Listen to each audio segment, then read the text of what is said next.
All right, well, hey, good morning. We're having some tech difficulties with the mic, but can you hear me all the way in the back there? People tell me I can be loud, so all right, I'm just going to go for it. Well, hey, good morning. Welcome. It's our CoC University, day 2, all right, of our phase 1. This is, we're going to be doing this all year, and so this is the last session of our first phase, and then we'll be back here again on April 27th. There is a schedule on the table back there where you signed in. By the way, did everybody sign in when you came in? Yes. All right. Also, did you bring a notebook and a pen? Yes. If not, raise your hand. We have some in the back, and Mary will bring those to you. Just keep your hand up, and we'll get you a notebook and a pen because you're going to need that today. We got a lot of great information. First of all, I want to give out a few thank yous. Let's thank Jeff Oxford for hosting us this morning, DHS staff, and also to the Bakersfield Kern Regional Homeless Collaborative, the BKRHC, for providing all this stuff.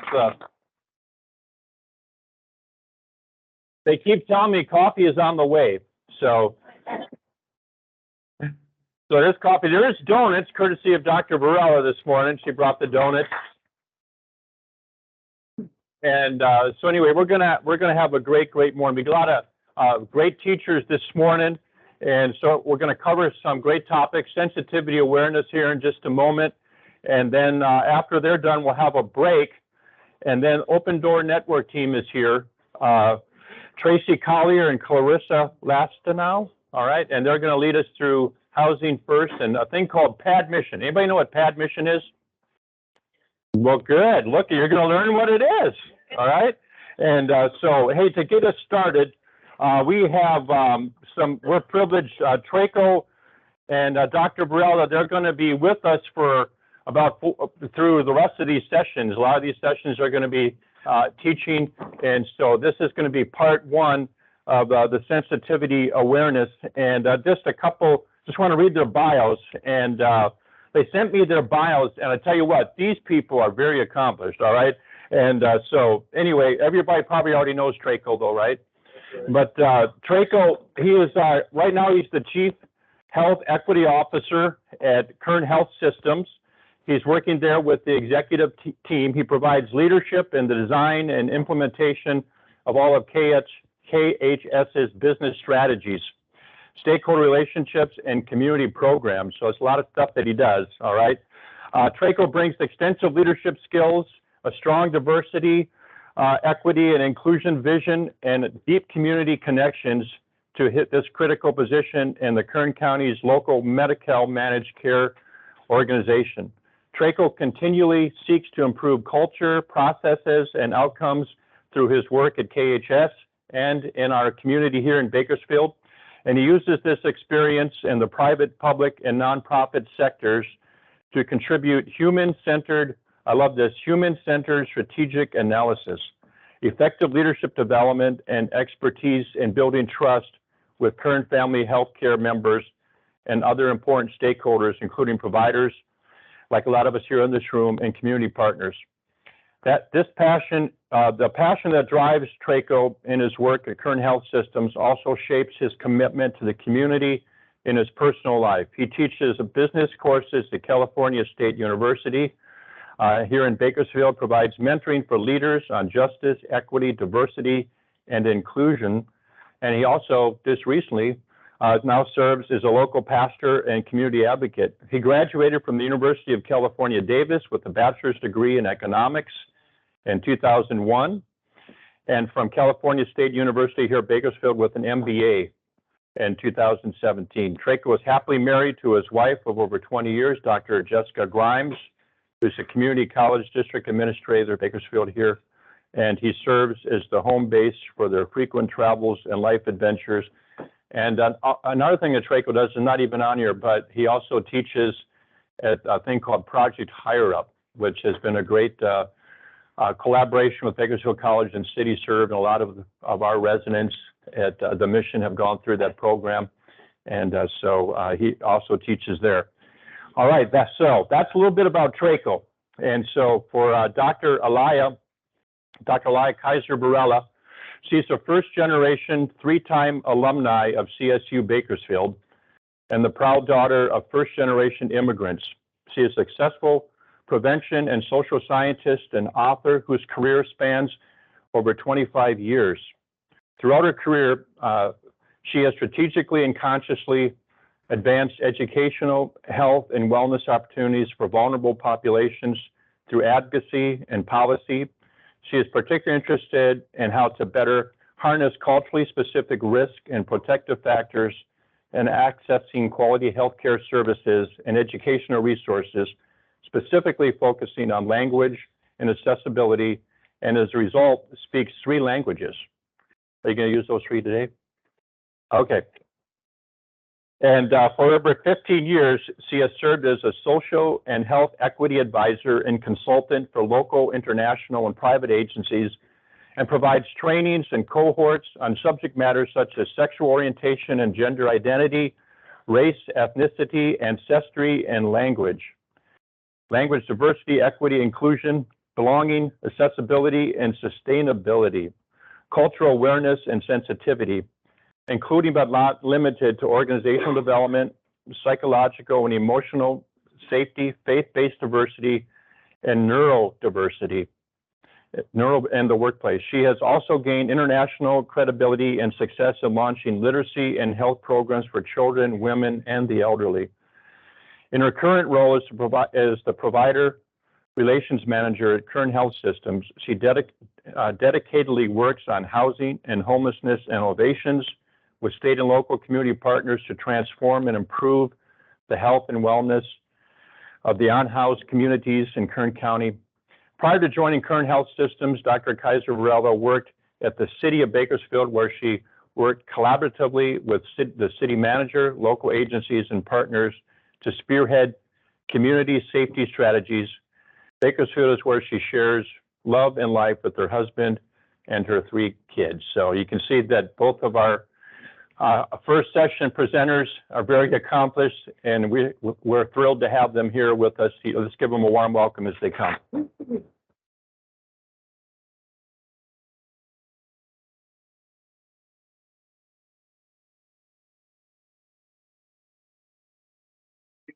Thank you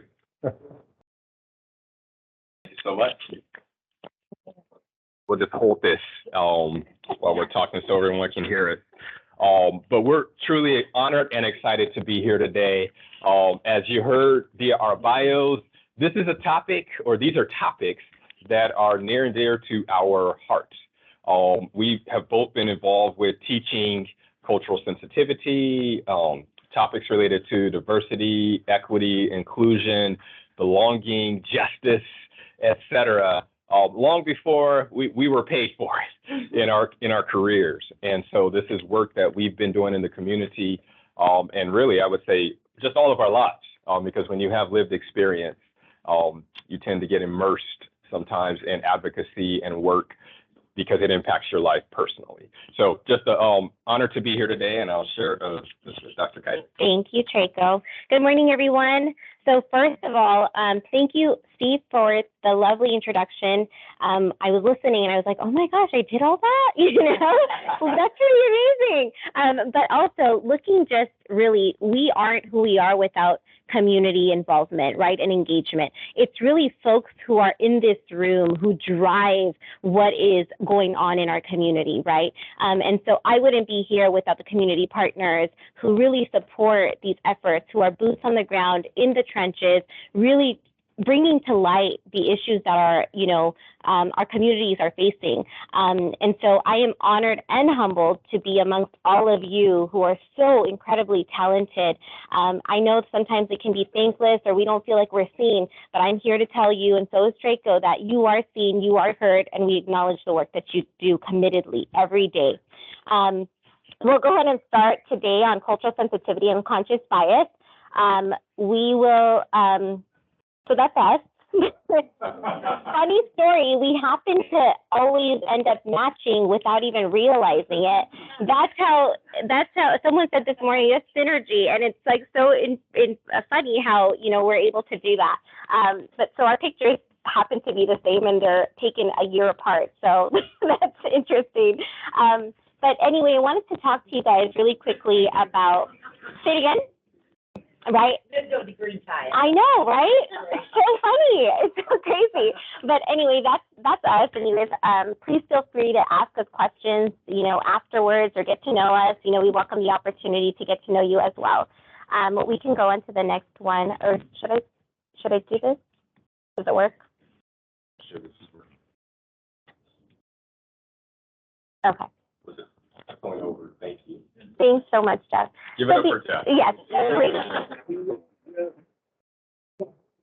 One of the things we want to make sure we establish is our partnership values. So in these spaces, it's really important that, one, we identify what our partnership values are. And so we're going to start with respect. A respect for diverse backgrounds, cultures, and perspectives. This is not just race and ethnicity related. This is also lived experience, your understanding of what the world is, your maybe lifestyle, your socioeconomic status, your culture doesn't necessarily have to be ethnicity either. It's really just about how you live in your life day to day. So please make sure that you have the partnership values established are respect. The next one would be voice. Encourage an inclusive environment, a safe space. Not everybody knows everything, right? So we're going to come to this space where there's going to be emotional safety, psychological safety. If you don't know, it's okay, okay?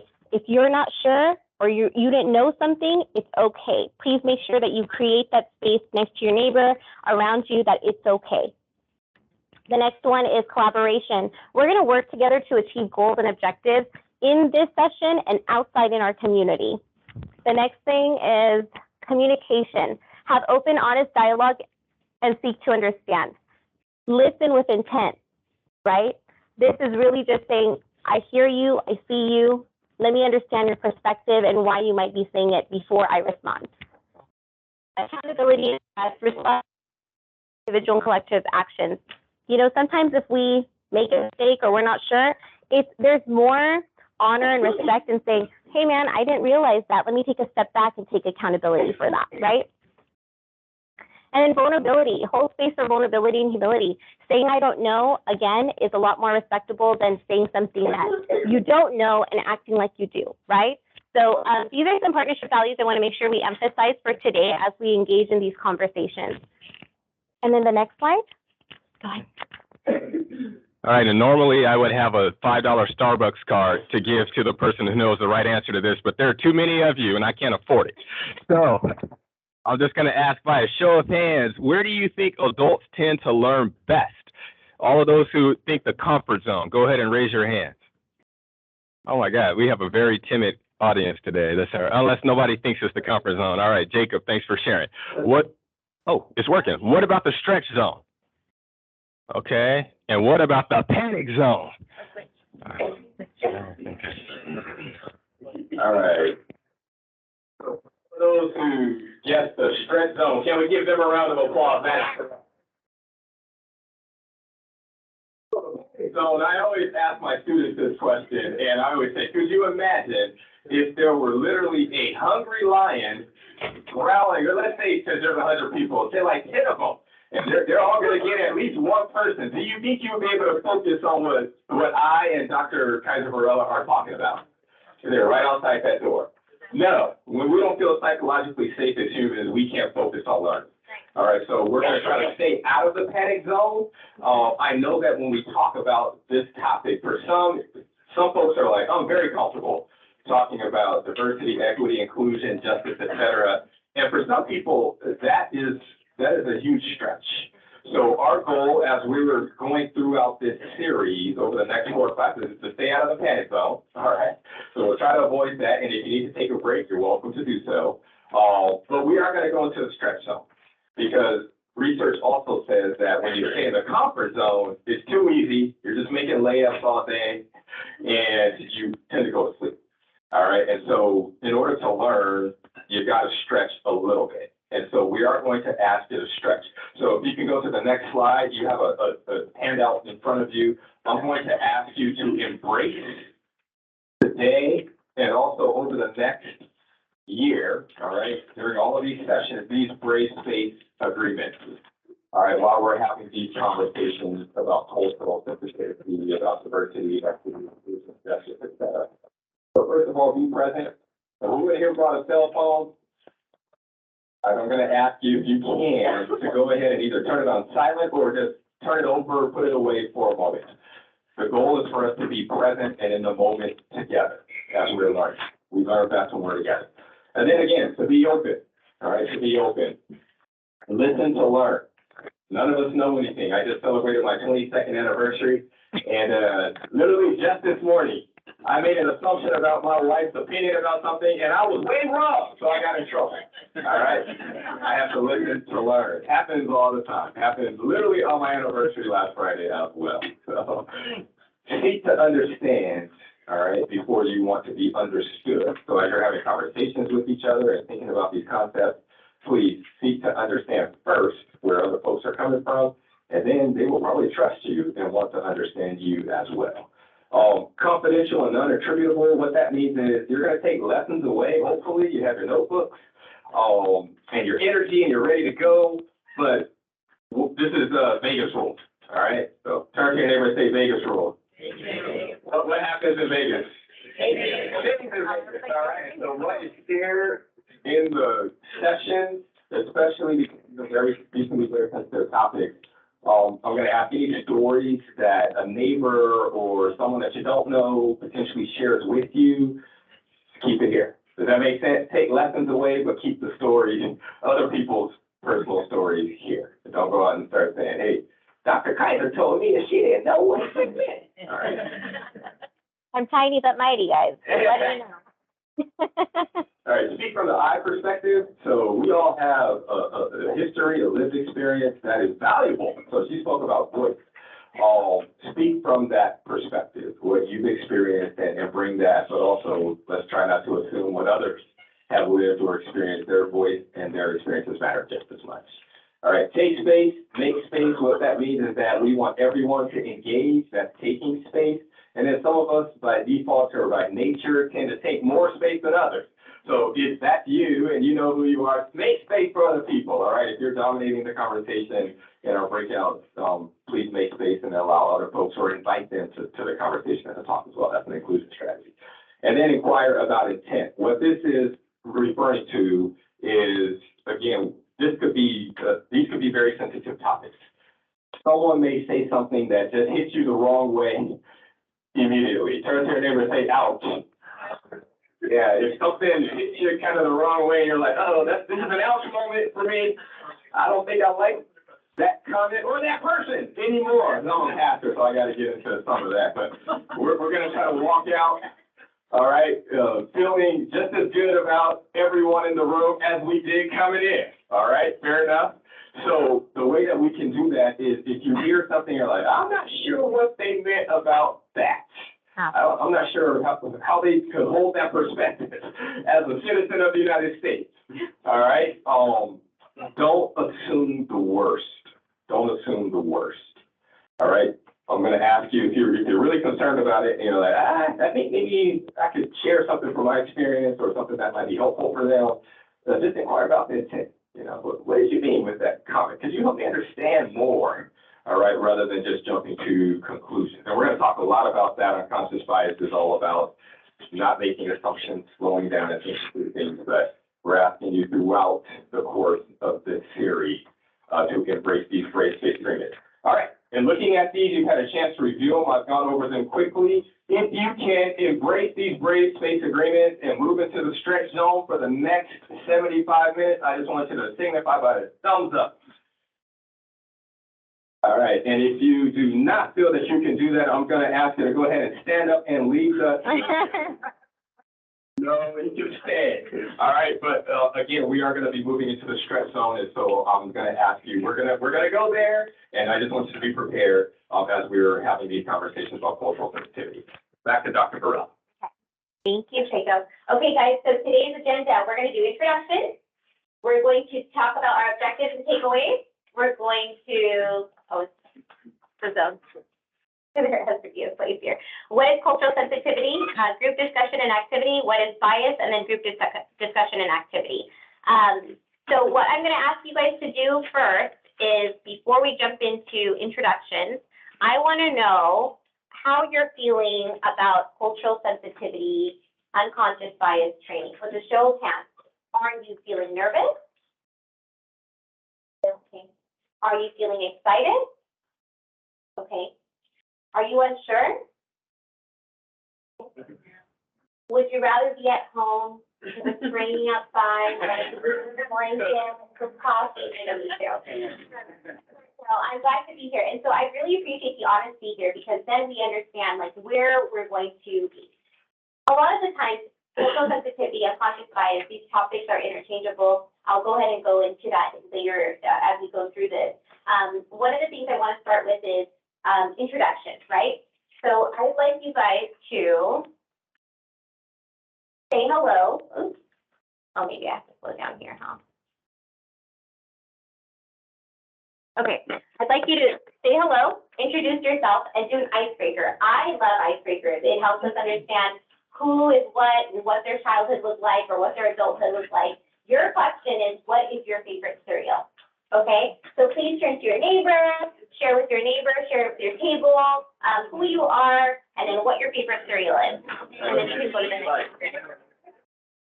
Away from this training, without knowing what we're going to talk about next, what do you think cultural sensitivity, unconscious bias trainings are for? What do you hope to take away from today's session?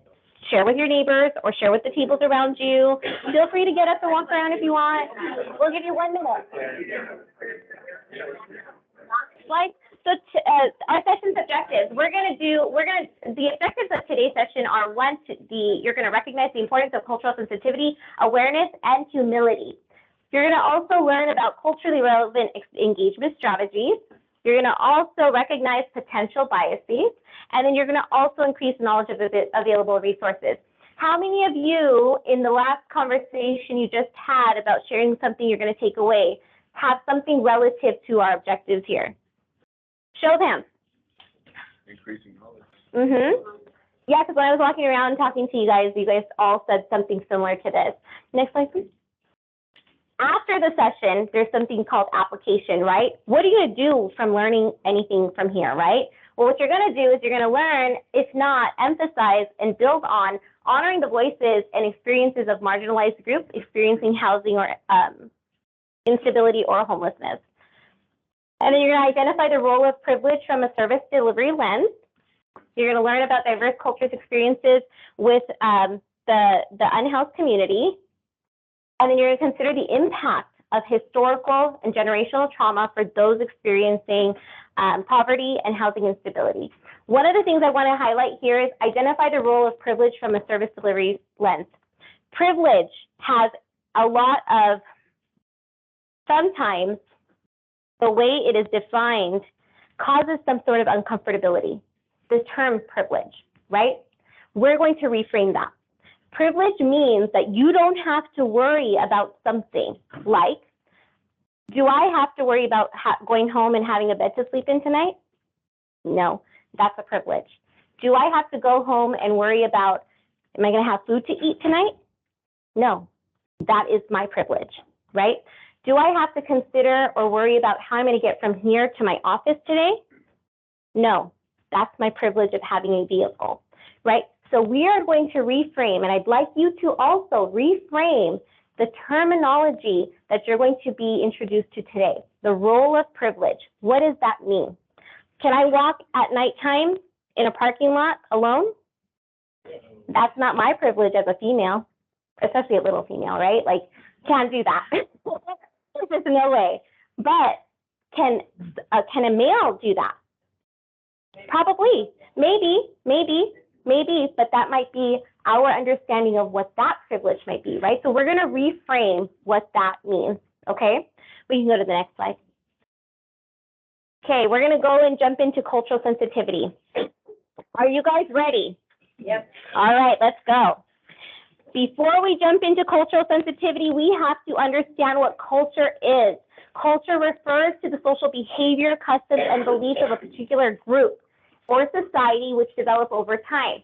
Believe it or not, the homes you grew up in, the families you grew up in, they themselves have a culture.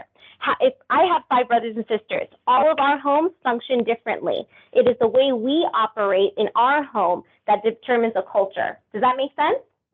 Okay.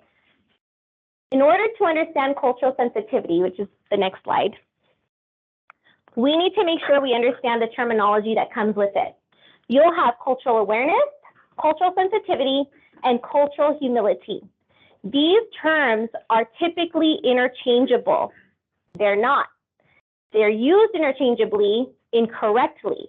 These terms have specific definitions. And in order to get to cultural sensitivity, you have to go through a certain process. Cultural sensitivity is the middle ground of where you are going to be before you can get to cultural humility, which is the optimal position you want to be in. There is no such thing as cultural competence. Cultural competence came up as a term used to say, okay, we can be competent in every culture. Do you believe that you can be competent in every single culture? No. Why? No. Raise your hand, tell me why. How are you exposed to every culture? Right. What else? Steve, did you have? You gotta be aware of it first, right? Right? You always been authentic, other cultures. Right? Okay. These are all important, right? Just because you also, like, I speak multiple languages, right? It doesn't mean I know the culture of where those languages come from, because those languages happen to have certain context. For instance, I'll give you the word love. In English, we say word love, right? But in Urdu, which is a formal Hindi that I speak, or Arabic, there are 4 or 5 different variations, and that determines the level of love. You kind of feeling someone, you say the lower level, you know? But if you're really like feeling somebody, that is the intensity. So there is an intensity and context behind culture, okay? So I want you guys to understand that there's terminology that is really important to differentiate before you get to what is our optimal position, which is, what do we say? Humility. I need you guys to say it louder. Tell me, what is our optimal? Very good. Okay, next slide. Oh, cultural awareness. So here's the definition: being sensitive to the differences and similarities between cultures when communicating or interacting with members of other cultural groups. What does that mean? It means I'm aware. It means I'm listening. I'm being sensitive to, if I'm engaging with someone and I don't know, I'm not determining stereotypes or what I think I know, right? It's really then just listening. This is where you're going to be culturally aware. This is intentional practice. This is conscious practice. Okay, that means you need to be aware. Okay? Next slide. Cultural sensitivity. This involves demonstrating the values, attitudes, knowledge that display openness and respect of different cultures, religions, languages, the manner of which they dress, and communication styles. Can you guys give me an example of what might be cultural sensitivity and a demonstration of cultural sensitivity? Like when people dress up as Native Americans for Halloween. Okay. Oh, that's insensitivity. It's sensitivity. Just twist it. Right. And Turn around. Did someone have something on this side? I thought I heard somebody. No? Okay. Well, honestly, just demonstrating values and attitudes and knowledge that display openness is saying, oh, I didn't know. Let me just give an example of, let's say, Ash Wednesday, okay? Oh, I didn't know. What is that about? Can you explain it to me? Right? That is being sensitive. You're saying, I'm open to learning, right? Go ahead.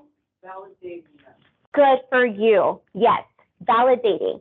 Because oftentimes, like, let's just say if I can say this, right? Because I can identify. If someone walks in with what is like a hijab, right? What are some preconceived ideas? We're going to tread. It's okay. It's okay, right? What are preconceived ideas? But what if you were like, oh, why do you wear that? Or what is it for? What does it signify? What does it mean, right? Especially in the holy month of Ramadan for a lot of Muslim folks, what does that mean? Why is that important to you? What does it mean? That means you're willing to say, I'm open to hearing you. I'm open to understanding you. How can I demonstrate sensitivity to that? That also takes you to say, let me suspend what I assumed. A lot of you, some of you chuckled when I said, what are some preconceived ideas? Because those are embedded, whether it's fed, whatever. You need to be able to dismantle that and say, let me step away and think about how I can be receptive to this, right? So next slide, cultural humility. Cultural humility is the ability to maintain an interpersonal stance that is other-oriented or basically open to another person in relation to aspects of cultural identity that are most important to that person. So you're saying humble, being humble is like what? Saying, oh, I didn't know that. Oh, okay, I'm listening. Oh, wow, that's awesome. Okay, cool, that's great, right? It's saying you're giving me your experience and I'm here, I'm listening. I'm gonna, wow, I didn't know that, man. Now it takes me opportunity to step back and say, I need a time to reflect on why I thought that way about that person in my interaction, right? Okay, now we're gonna move on. Does anyone have any questions about these terminologies? No? No questions, really? Okay, all right. So before we can get to cultural humility, remember I told you guys we need to understand the steps to get there, right? You need to be vulnerable. You need to be able to learn. Next one too. Sorry, just keep going. You're gonna be able to learn. You're gonna be able to have awareness through that learning, and then you'll go into sensitivity, and then ultimately you have understanding, right? After the understanding is when you reach cultural humility. And then you repeat. Because when you think you know everything, you're gonna have to learn something new. The nuances of culture, the nuances of language, the nuances of how someone operates in their day-to-day is the optimal. And that is how you say vulnerability starts with what? Saying, I didn't know. I'm open to learning. Learning is actually receiving the information and saying, how do I apply this? Awareness then says, I'm aware, my eyes are open, my ears are open, my heart is open, right? Then you have sensitivity to say, wow, I didn't realize that. How do I take this information? Humility, understanding then is saying, now I understand how all this comes together, and now I can walk into a place and say, I'm humble enough to engage. I am humble enough to understand that there are differences in views, perspectives, experiences, and understanding. How do I bring it all together? Does anyone have any questions? No questions? Okay. There are elements of cultural humility. 4 key components: your knowledge, your attitude, your awareness, and your interpersonal skills. There are 3 capabilities. You have to be able to have the capability of conflict management, conflict resolution. That's not just with your clients, that's also within your team, that's also within your life, with your family, with your, whatever permeates where you are at is going to permeate through your organization, right? It's going to also permeate through how you deliver services. The next thing is relationship building and intercultural teamwork. And then the last piece of cultural humility is the two supporting skills: emotional intelligence and critical reflection. When I was walking down this runway and I was asking questions, someone had said, you know, really just internally reflecting. And I think that that's powerful to say, I have some reflection to do. That's not easy to say. How many of us think we're awesome?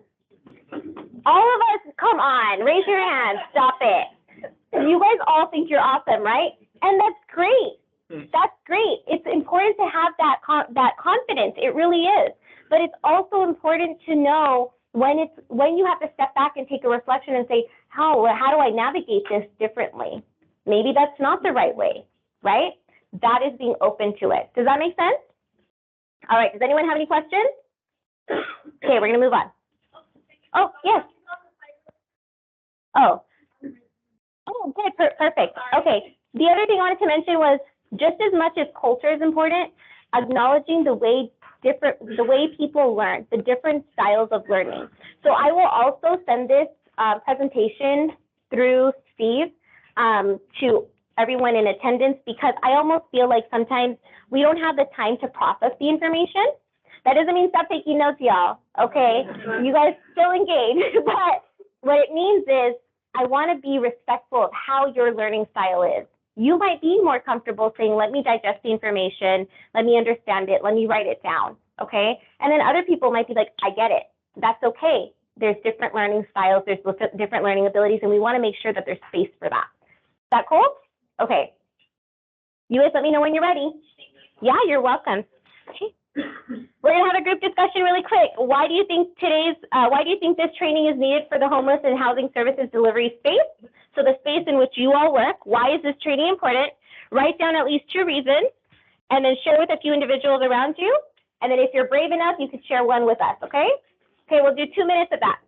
There are 2 of you in the room who are brave enough to share what the reasoning, why you think it's important. Go ahead, Manny.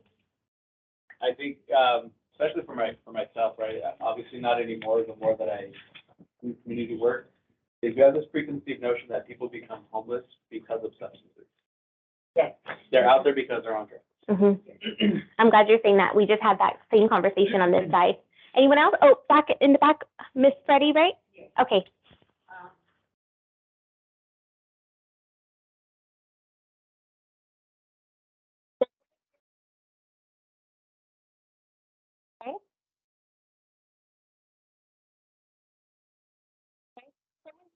Over here, did I miss it? Oh, what's your name? Diana. Homeless does not discriminate against. Doesn't matter your background. That's right. Your also your. Yep, that's right. Okay. So it really, everyone is a person. At the end of the day, you don't know if you're the first person they're talking to. So you really have to be on your toes and really go in and talk to them the way that you want to be talking to, because you don't know if that was the day that they were, going to end their life, That's in general, right? Yep. And then you had. I just Last feel one? like there's so many cultures that are out there, and just you never know what culture or you just never know the person's background. So to be able to be aware and sensitive of that is very important. I'm glad you're saying that. Leading with kindness, 100%. Leading with integrity, leading with humility is going to be integral in your service delivery approach, right? You don't know, right? Your kindness, your humanness might have literally or figuratively walked someone off a ledge that day, right? So it is important. Who cares if someone's happy and twirling and clapping and they're excited about the day? Acknowledge it. Be okay with it. Maybe that person has a reason to be, right? Maybe someone's down on their luck. How do we engage? I want you guys to think about these things as we go through, okay? So we're going to move on to the next. The training's value adds, like you guys mentioned, identify and address both implicit and explicit stereotypes, the assumptions, like you just said, right? Someone on this side? No? Okay. And then provide insight and perspective from different lenses. And remember, someone talked over here about the lens of privilege, that as a service delivery provider, your client or the person you're engaging with might feel that you have a certain privilege above them, right? You have to understand the power imbalance of that relationship. Create a more equitable, inclusive environment, internally and externally. What you do inside your organization will permeate outside into the community. You cannot go serve the community and talk about equity, inclusion, diversity, and then you come back home, your organization or your home, and do completely something opposite, right? It has to be in alignment. It's really important. Go ahead, Manny. I'm sure we'll go over it later, but can you just briefly give an idea of a situation or how a person may think you have privilege over them? Like a client service delivery? Okay. So for instance, when I was doing community violence intervention, people looked at me and said, we don't know you because of the way you look, right? Then when they found out that I was from the hood, they were like, oh, okay. But the reason I am as far as I am in my life today, it didn't come easy. I struggled, and I struggled hard. I experienced trauma, but those stories are close to my heart. And those stories I've shared with those folks that I did community violence intervention prevention with, going into these neighborhoods and understanding that I get it. We keep things close to our chest, right? We are loyal to the soil. We do keep our lips sealed, right? Because we all know in the hood, snitches get stitches. That's what we understand, right? All right. But when people saw me and they saw the doctor in front of my name and then they found out I was South Asian, they were like, of course, she has rich parents, blah, blah, blah, whatever. No, I don't. My parents were immigrants to this country. They worked 3 or 4 jobs. They worked laborious jobs in LA, San Fernando Valley. That is why I speak Spanish fluently, because the Latino community raised me, right? We'll get into my history later. But that is an example of where someone thought that I had privilege over them just because of what they assumed they saw. Then when I was able to get down, talk to them, and relate, then they understood, like, oh, okay. And it took me to make sure that I was able to break bread with them, which is also why I brought donuts. Breaking bread with the community is really important, right? You have to build genuine trust, not performative trust. Those things you can tell. You know when it's fake. You know when it's genuine. You know when it's real. Yes? Okay, go ahead. You had a question? Thanks for that question, Manny. The other problem of privilege, at least I've noticed in our office, myself and a couple others, particularly on Fridays, is when we're trying to schedule something, then if it's too late in a Friday, it's going to be Monday, or like this weekend, it would be Tuesday. Right, the holidays. Okay, well, you schedule me on Monday because you have somewhere to go home to this weekend. Right. You're not spending, it's heartbreaking. There's not a legitimate Reason? It doesn't feel like there's a legitimate response to that. Right, right. And that's really brave of you to identify organizationally. It takes a lot to speak up, right? Because there's undercurrent of feeling like everything is punitive, right? Or everything might be punitive. So thank you for sharing that. I appreciate it. We're going to do an activity really quick. I want you guys to look into when you were 7 years old, what did your dream home look like? Why is this activity important? When we did this with the DEI committee, we talked about when your dream home was when you were 7 years old. Close your eyes, imagine when you were 7. What did your dream house look like? What did your housing aspiration look like? Share with your neighbor, you have 1 minute. Aspiration, what? Hey, you guys have to forgive me if my writing is a little sloppy. I'm still recovering from an ischemic stroke, so if it's sloppy, please don't mind, okay? But I'll say it out loud. So I want someone to share with me. Go ahead. I used to play math. Right? Yeah. And then it went like this, and then you had.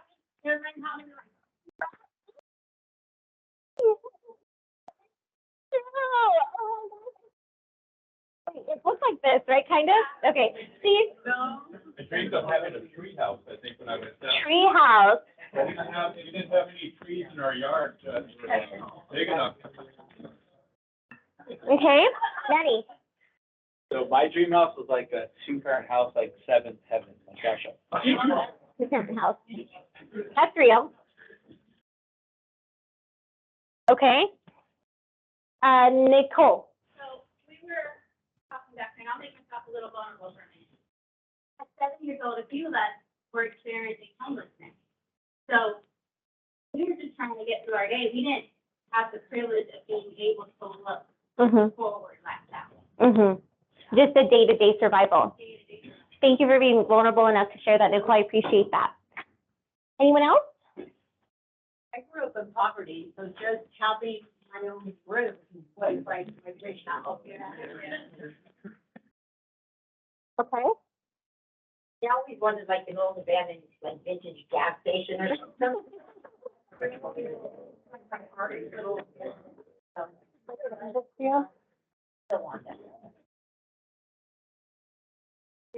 house.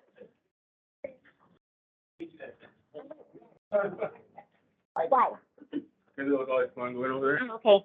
Yeah, that's how it was for us too. So I wanted to share with you guys, when we did this activity, Traco, myself, Mary, Rick, and Vanessa, we talked about this, and all of us had some similar aspiration of a home. I'll share mine really quickly. I lived in a multi-generational home, which meant we lived in a 2-bedroom house, but we had my dad and his 3 brothers and their kids and their wives. So there's 5 of us, there's 3, 3, and 3, so that's a lot of kids. And we're all like best of friends, right? Still to this day. But my aspiration was, how do we live on a large house, like in a house that's large enough? Everyone has their kitchen, because you can't share a kitchen with that many females, like seriously. Okay. But we had a large house, and it was like with grass and everything. What changed our lifestyle was everyone started moving out to chase what was called the American dream. And that led us all into immense struggle. And so I always thought, how do I get out of this? How do we get out of this struggle of poverty, of not having what we need? Oh, I know, me and my siblings can have a house together, right? And we can all make sure that we're all taken care of. So for me in my house, why is that important? Because my culture influenced my housing aspiration. My life experience influenced my housing aspiration. So Nicole, just like you said, you couldn't have your housing aspiration or what you thought was a housing aspiration because your lived experience determined whether or not you could dream that far, right? Yep, that's right. Bring it back. Okay. And then, so one of the things we learned through this was that it's important to listen to the voices and experiences of those we're engaging with and to honor their history. Why you are the way you are today is because of your history. That doesn't mean you can't change or you can't reflect or you can't go back and say, I could do different, right? The next thing is we have more in common than we think. We all have aspirations at every stage in life, right? Even if that aspiration is maybe I don't have a housing one, but I just want to be secure, that's an aspiration. The next one is there's so much we don't know. That's why we should practice humility. Saying I don't know is the opposite, right? So you're going to apply it. Go ahead, Traco. I'm sorry. I didn't know you were raising your hand. I'm sorry. Go ahead, Mommy. I was going to say it's more a comment when you said honoring. I think sometimes, especially in the work that we do, maybe how am I trying to say this? A lot of the things that they've been through have also developed their strengths. Yep. I don't think that that's acknowledged as much. It's more kind of like just acknowledging the trauma and kind Yep. of like the areas of opportunity, but blending both of those where like your trauma has molded you to be triumphant. Like even if you're not there right now, like you're surviving, you're still here, you're Yep. getting up, that should be honored and, Yep. and acknowledged. So I just wanted to say that. That's right. You're right. Acknowledging and honoring their past experiences, but also the resilience that comes through those experiences, right? So like, for instance, Steve was talking about mine and Traco's bios, right? And he's like, these people are awesome. And you guys were like, wow, that's amazing. But what did we have to go through to get to where we're at?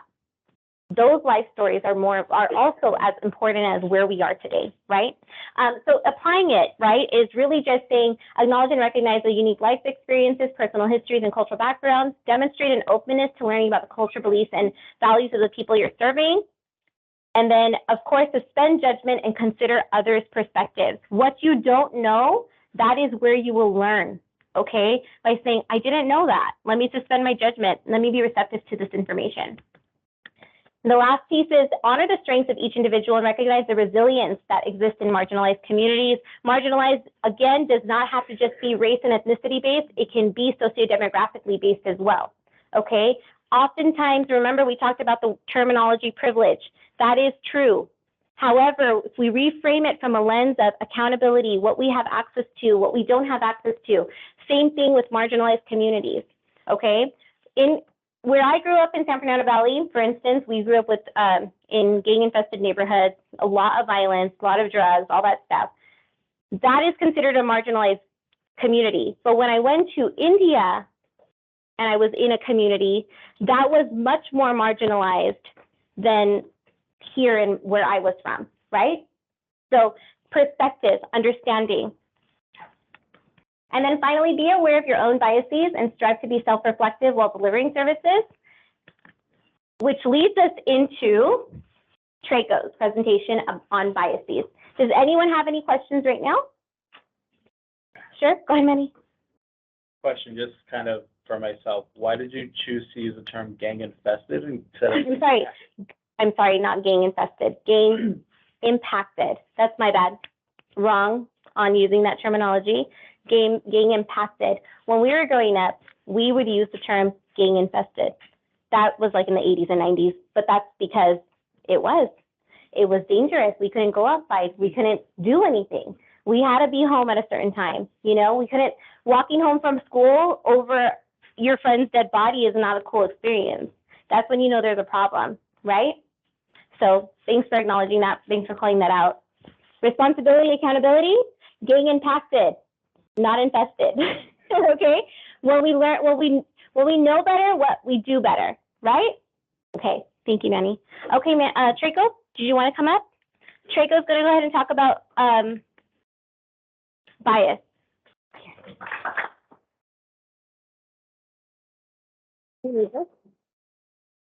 Thank you so much, Dr. Khizer. Excellent job. Can we give her another round of applause?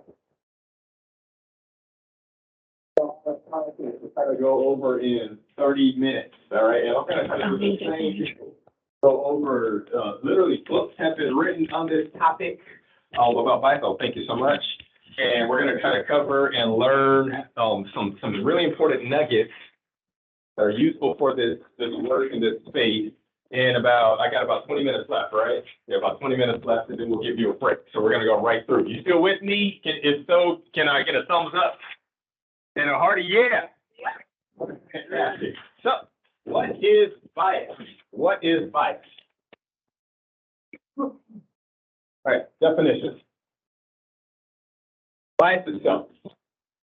It's just a favorable or unfavorable attitude, opinion, belief about a group that informs how we perceive, interact, behave toward the group. It's really just a preference. All right, just a preference. If I can tag this on just a moment. So, a bias could be something as simple as I tend to like tacos over barbecue. All right. Do I have any Lakers fans in the house? Thank you. I knew it. I knew we'd be here. I like the Lakers so much more than the Celtics. All right. That's a bias. All right. It's just a preference. Like I said, I like tacos more than barbecue. That's just me. I know some folks probably prefer other cuisines and so forth. And if you give me some yams, like one of the mothers in my church did on Sunday, I will love you for life. So we all have our preferences and our opinions, our beliefs, our attitudes, etc. But I want you to turn to your neighbor and just say a bias is a preference. Bias is a preference, all right? It's a preference. So in and of itself, there's nothing good, bad, or ugly or wrong about a bias. And we're going to talk about some of the science behind biases. I'm sorry, am I supposed to hold this the whole time or just?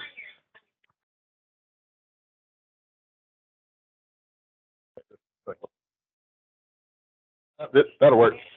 All right, make sure they can hear me there. Fantastic. All right, so here are some realities about biases that we have to acknowledge. Bias is unavoidable. All right, so we're moving into the stretch zone. I know sometimes, I don't like to think that my brain works in such a way that I have biases that are unavoidable. Human brains are actually hardwired for bias, and we'll talk about this in just a moment, talk about the science. In fact, we literally, as humans, could not survive or function without them. Okay. So I have a question. Well, a statement first. I want you to say this to your neighbor. All right, look them deep in the eye. All right, don't fall in love. Tell them these gentle words. Tell them these gentle words to your neighbors. Look them in the eye and say, if you have a brain, you have biases. Give yourselves a round of applause for accepting and receiving that. Yeah, I didn't tell you that. Yeah, here's the proof. All right, so quick question. I'm going to ask you to raise your hand since we have way too many people and I didn't have it set up on Kahoot. How many pieces of information is the human brain capable of processing per second? All right, I want you to raise your hand at the right letter. A is 7. Okay, go ahead and put those down. B is 100. Okay, C is 1,200. All right. D is 1,000,000. Just a random number out there. And E is 11,000,000. All right. Give these two gentlemen a hand in the front. They are absolutely correct. Wait 1 second. Yeah. So here's the crazy thing. The human brain is still more powerful than any supercomputer that has ever been designed or built. All right. Unconsciously, our brain is literally capable of processing 11 million pieces of data, or bytes, as you might say, per second.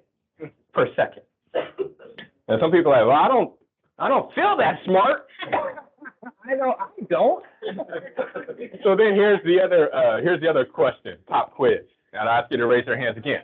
So of those potential 11 million bytes out in the ethos that we could possibly process at the same time, all right, how many is our brain potentially conscious of? Like, they come to the surface, their priorities, the brain's like, oh, okay, that I recognize that. That makes sense. That's a taco. That's Kobe. That's the Lakers. All right, whatever that is. All right, Brave Soul wanna respond. What do you think? How many? Okay, I'm gonna have to do it again because I'm hearing answers all over the place. So somebody's wrong, somebody's right. Go ahead. Who thinks 3? Who can think of 3 things at the same time? What about 12? Okay, well, 50. Okay, got a lot of 50s. What about 1,000? Man, Keith, you are a smart dude. You can think of 1,000 things at the same time. 300,000. Who thinks 300,000? All right. All the folks who raised their hands for 50, do that again, and the rest of y'all give them a round of applause. Oh, wait. We'll go back 1. There we go. 50. Unless your brain is impaired, all right, with something. But 40 to 50. So Harvard's done research. Lots of folks have done research, and this is the number. McKinsey, they did a study years ago on unconscious bias, I think back in 2012. And everyone's coming with the same number. The human brain is capable of consciously being aware of 40 to 50 things in a second. So this is the crazy thing. So while you're listening to me, you may not know it, but your brain is conscious of a lot of other things. Now, you may not be thinking of them, all right, or focused on them at the same time, but your brain is conscious of the floor, all right, and the chair that you're sitting in, and of your cup. Yeah, there you go, your shoes, how they feel, all right, how your clothes feel on your body, you know, if you are thirsty, your brain is conscious of a lot of things at the same time, at every given moment. All right, which is why if there were a lion outside, your brain would know. Hey, for folks who had lions growling outside, it didn't always end up well for them. So it would be unable to maybe focus on some other things because it's subconsciously conscious of that piece right there. All right, so your brain is powerful. In fact, turn to your neighbor and say, your brain is more powerful than you could imagine. Which is great. Yeah, give yourselves a round of applause. Somebody was clapping for it. So here's let's get to these definitions here. We talked about bias, unconscious bias, and also conscious bias. Because your brain is so powerful, that's wonderful. That also means this. There are lots of things happening, connections from your lived experience that Dr. Khizer-Varela talked about, from what you've seen and digested in stories as a child or on TV, all right? There are things in your brain that live rent-free for the rest of your life. You never knew, All right. So yeah, when people say that I'm living in your brain, they used to talk trash when I played basketball. I'm living in your brain rent free. I was like, I wish I could say no, but I know you are because you stole the ball from me that one time. Now I never dribble with my left hand around you again. All right. But there are things in your brain that you haven't thought about for years that are still there. All right. So when she's talking about growing up in the San Fernando Valley, I have a brother who is a minister in Pacoima. So I know the San Fernando Valley a little bit. My wife and I, when we were dating, it was at a church on the grounds in Pacoima. All right. And then one day we decided from Denny's, we were going to walk all the way home. It was like 3 miles away. And we never made it because the police picked us up. All right. So I learned, I was like, oh, I guess Pacoima is dangerous. They're like, what are you two doing out here? I was like, I'm trying to have a romantic walk, not in the park, but on the streets of Pacoima. All right. They said, this is not the place where you have romantic walks. All right. Lives in my brain. I don't think about it much. All right. But every time I drive through Pacoima, past that Denny's off Roxford, okay, off the 405, my brain probably triggers. Hey, remember that time you try to walk home with Jack and the police picked you up? All right. That's unconscious. That's unconscious. All right. Now, if for some reason something causes me to actually bring it back to the surface, like she makes a comment, remember that time we were walking home? So the second to last time we were driving in LA, she mentioned it. And I was like, yeah, I remember that. And then it was conscious. It was conscious in my brain. But there are so many things swimming around that you are not aware of, and that's okay. Because if you have a brain, what? You're smart. You're more powerful than you ever thought imaginable. I like this guy. You're smart, but you also have biases. Okay, if you have a brain, you have biases. All right, since we have just about 15 minutes left, let's go into the group discussion because these conscious and unconscious biases, all right, impact how we interact with other human beings. They influence our interactions. And I know that because, again, I've been married for 22 years, and literally just this morning, my wife made a comment, I'm not going to say what it was, and something in my unconscious brain remembered that she had made a comment similar to this like 10 years ago, and it didn't go for me. So I automatically assumed, my brain was like, Traco, be very cautious about this type of wording from your wife, who you love dearly. So I'm like, I assumed the worst, unfortunately, and so I got defensive, and I said something that I should not have said as a pastor, and she challenged that and said, you're a pastor. I was like, I know, but I still have unconscious biases, and I say stupid things every now and then. Please forgive me. Please forgive me. I'm sorry that I didn't slow down and think about how what happened in the past was triggering my interaction with you this morning. All right. So it happens all the time. It happens all the time. Our unconscious biases drive and influence how we interact with people. All right. So within your groups, I know most people tend to sit with folks who they work with, so this is perfect because your group can be, Open Door or 19th Street or M Street or whatever other group you happen to be with, but I want you to discuss this. Can you identify 2 to 3 biases in one of your organizational systems as it's related to persons experiencing homelessness? So this is you just trying to become aware or conscious and say, are there possibly any areas in our system that assume the worst about people who are experiencing homelessness? All right, I'll give you 2 minutes and go. Have that conversation. A deeper bias, which is unspoken, which is we don't really want to help. We'd rather pawn them off on someone else. Thanks for your honesty. Yeah. Take another 30 seconds. Wrap up those conversations.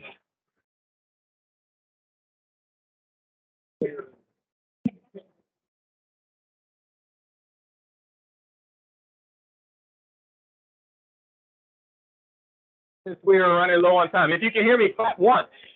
If you can hear me, clap twice. All right, fantastic. And we are back.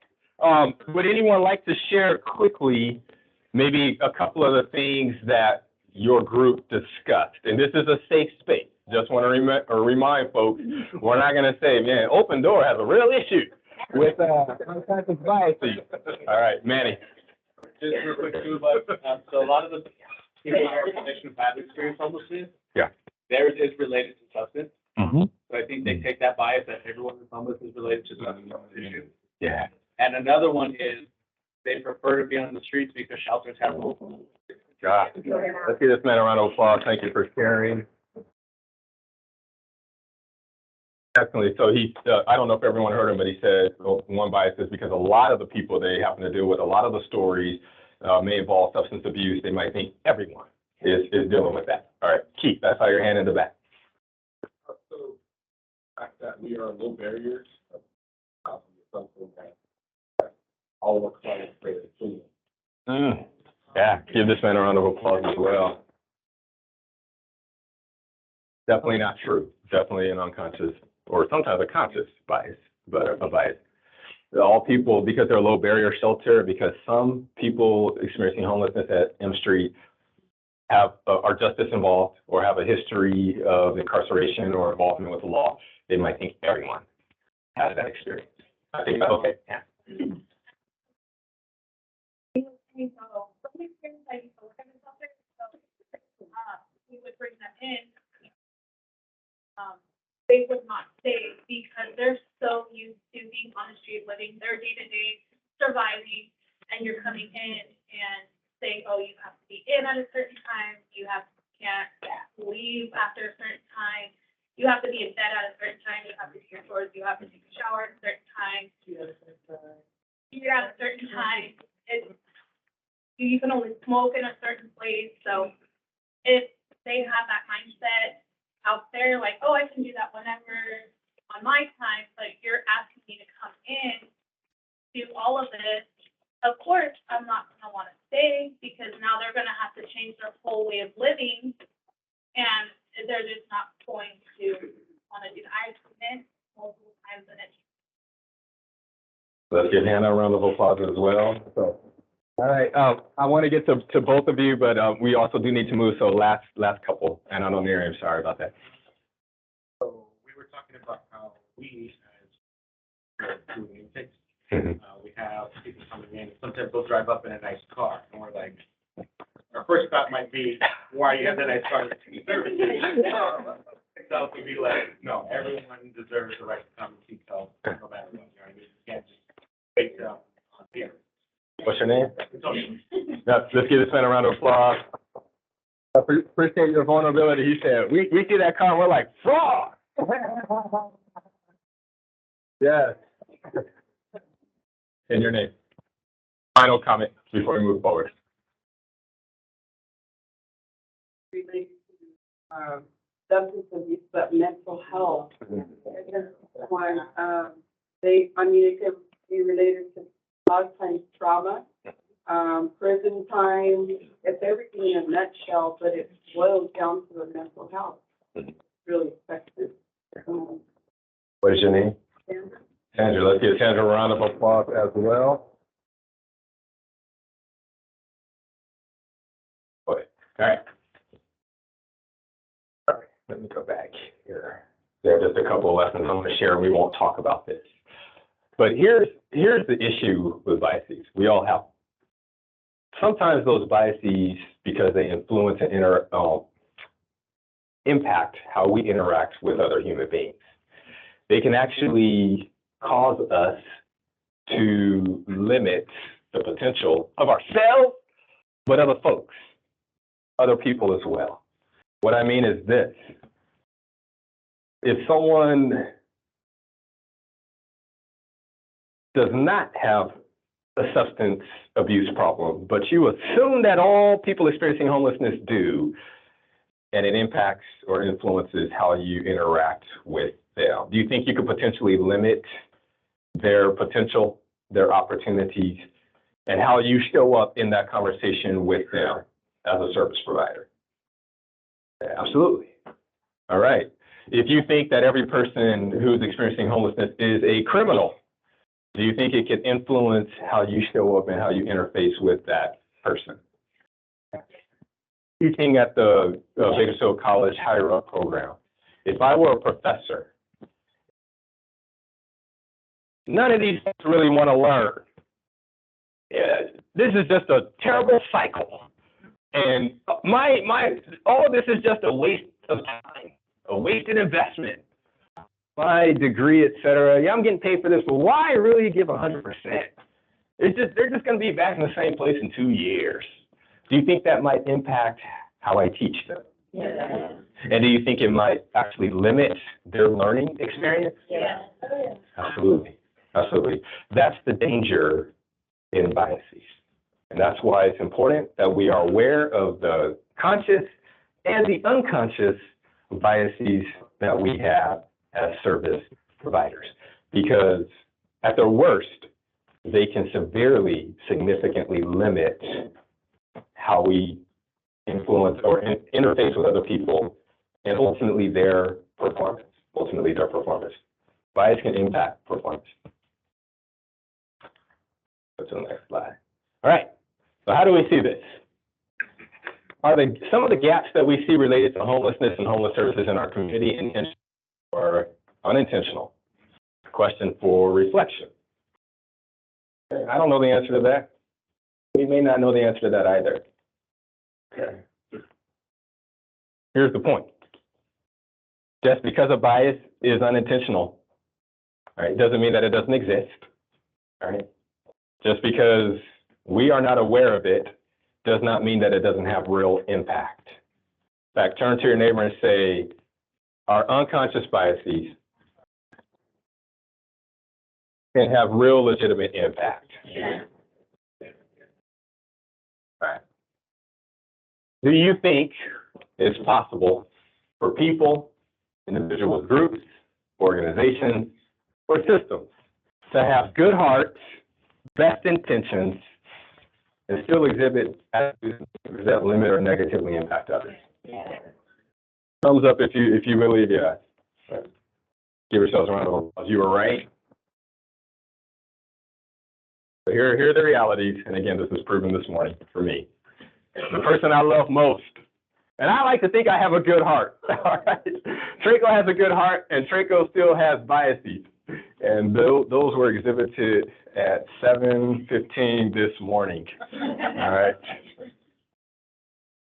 February 23rd, 2023. Organizations with good intentions have biases as well. We just talked about some of those. Hopefully you were honest and vulnerable about that. Thank you for being vulnerable and honest about that.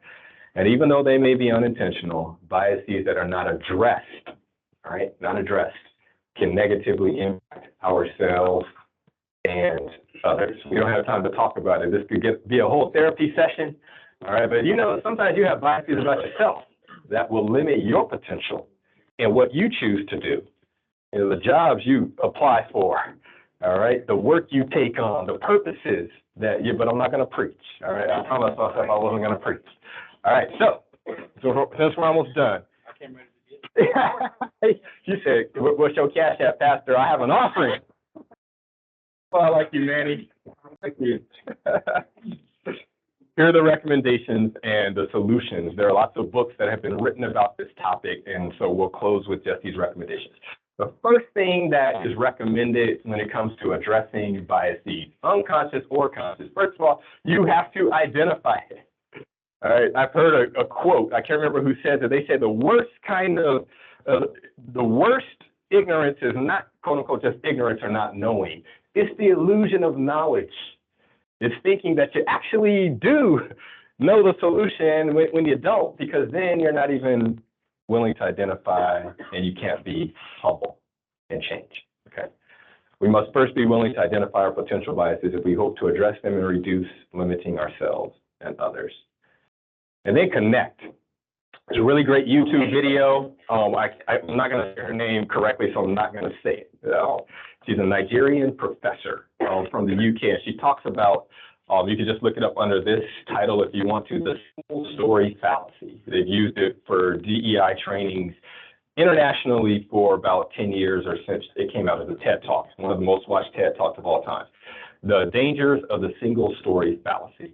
What she is referring to is talking about how, because your experience might be, oh, a lot of the people that I've worked with who have experienced homelessness, they end up back in the same position 2 years later. So then you think everyone doesn't want to actually be helped achieve housing, whatever the case may be, get an education, et cetera. All right, that is incredibly dangerous. That is that is a fallacy. All right, so it's not right to think that way. But the way that you combat that single story fallacy is by exposing yourself intentionally to more stories. All right, to more data points.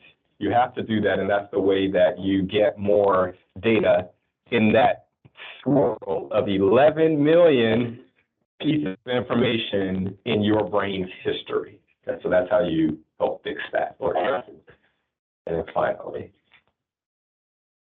and this may be the most important, of all the sessions that we will do, it has long been said, and this is an altar call thing that I the longest distance in the world, it's been said, is the foot between the head and the heart. Right? What that means is it's one thing to know something cognitively. As I shared before, our brains are very powerful. But just because we know something is right to do, does that mean that we always do it? No. It takes courage, heart strength to actually say, you know what? I know this is the right thing to do.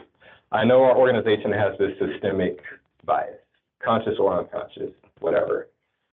And now we have to make a change. I've got to make a change. I'm going to let this sink into my heart, not just stay here in my head. All right. We're not going to bow in prayer. All right. We don't have to do that. I'll stick around afterwards if anyone wants to come forward. But here's some resources for you. All right. Like I said, lots and lots of books have been written about this specific topic, blind spot, because often biases are called blind spots. Bias, bias, and the one that I've used most often in the workplace, unconscious bias. I think it does a phenomenal job, at least for the corporate world and nonprofits. And here are key takeaways. Remember this, biases can impact how we treat ourselves and others. All right, what we think about ourselves and others impacts their performance because it impacts how we interface and interact with them and the sense of belonging that they feel when they're interacting with us or with our organizations. And then finally, just lean in, have the courage to lean in once you know changes are necessary.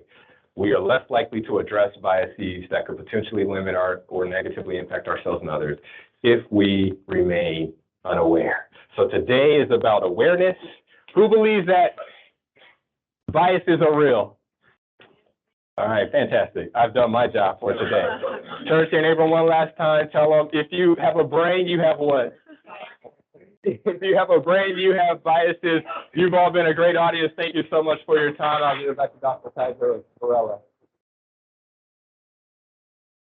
Yes, I can. A lot of the work that we're doing in homelessness can't be possible without our BKRHC program staff. Their organization has been instrumental in my learning about homelessness in this realm. And so I want to make sure we utilize that resource locally. Everyone give a round of applause for BKRHC. Resources, the National Council on Homelessness, NHCHC.org. You'll find a lot of information on there for cultural humility, cultural sensitivity, the pathway to get there. And then also the 7 Principles Guide, homelesshub.ca. I want you guys to look those resources up. You'll find an incredible amount of resources there, talking about these topics that we talked about today, but also to prep you for our next session. And then the next 2 slides, and then we're done, I think. So looking ahead, today we talked about cultural humility, how to get there. Cultural sensitivity is a middle ground for a pathway to get to cultural humility. We talked about unconscious bias, and conscious bias. Looking ahead for our next session, we're going to be talking about addressing housing and homelessness through social determinants of health, the current landscape of housing, why are we where we are today, and then how beliefs and ethics influence law and policy. So as we prepare for the next sessions that might come up for, when we do the session again. Please keep in mind that these are the things we're going to be touching on, but also keep this information that we discussed today and shared with you today as a foundation piece. Okay, and then we'll rehash again when we get back to there. We'll revisit this, and then we'll do a recap, and then we'll move into these topics that are a little bit more dense, but they're going to take a lot of courage and compassion to have these necessary conversations. Does anyone have any questions for us? Feel free to reach out to us when you guys can. If you guys like to afterwards, you guys are welcome to find us. And then I think that you guys have our contact information too. Thanks, everybody.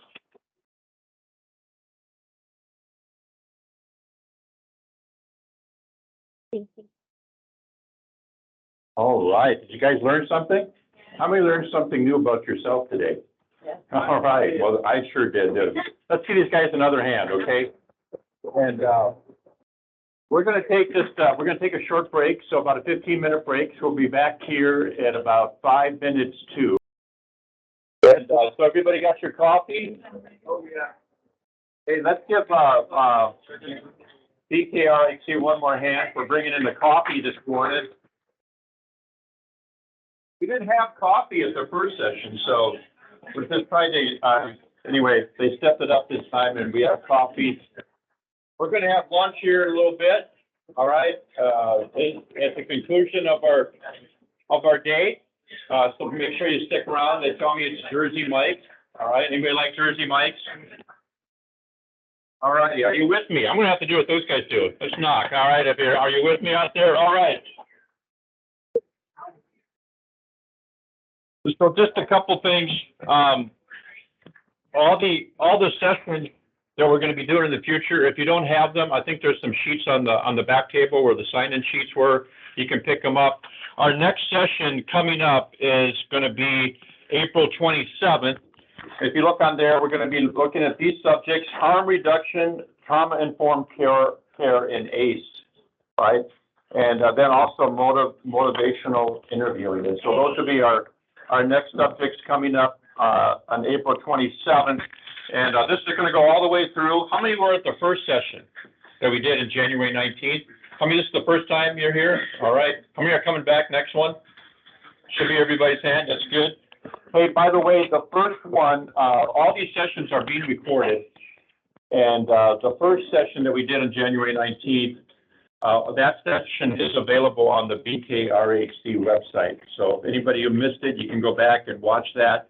You have people on your staff who weren't able to make it, or even make it today. These sessions are being recorded, so eventually today's session will be on that website as well. The idea there is so that for those who could make it, but also to train, continue to have staff, is all of us have new staff coming in all the time, and so they can be trained in these things as well. Because how many know we're better together, and the more that we can be trained in what we do, the better we're going to be, and the more people we're going to be able to help and serve. And that's what it's all about. That's why we're here, right? And so I want to introduce our first speaker, Clarissa Lostaunau from Open Door Network. All right. And just a little bit about her. She's been there for 9 years, and she started out working as a dorm staff and did that for a couple of years. Moved into case management on the rapid rehousing program. Then she transferred to the housing support program and has now become the housing stabilization supervisor of the housing supervision program. And she has now been promoted to the housing navigation manager there last July. And she doing a great job over there. Anybody here from Open Door Network? I see there's a bunch of you, right? And so we all know her and doing a great job. And so let's welcome Clarissa as she comes. Thank you. Put that on.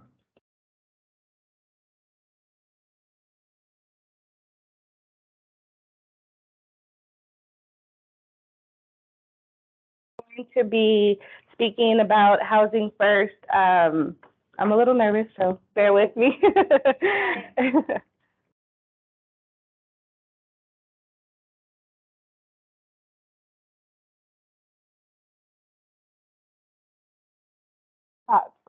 Oh, I am. Jeff, you might need to do this. What's the most immediate way to end persons' homelessness? Provide them with a safe and stable home. Yeah, sorry. What is Housing First? The concept is brought to life through the philosophy and approach called Housing First, which prioritizes giving people permanent housing without preconditions like mandatory treatment programs, sobriety, or other services. The approach highlights the need for stable, secure housing above all, which then serves as a solid foundation for further supportive services. How did Housing First emerge?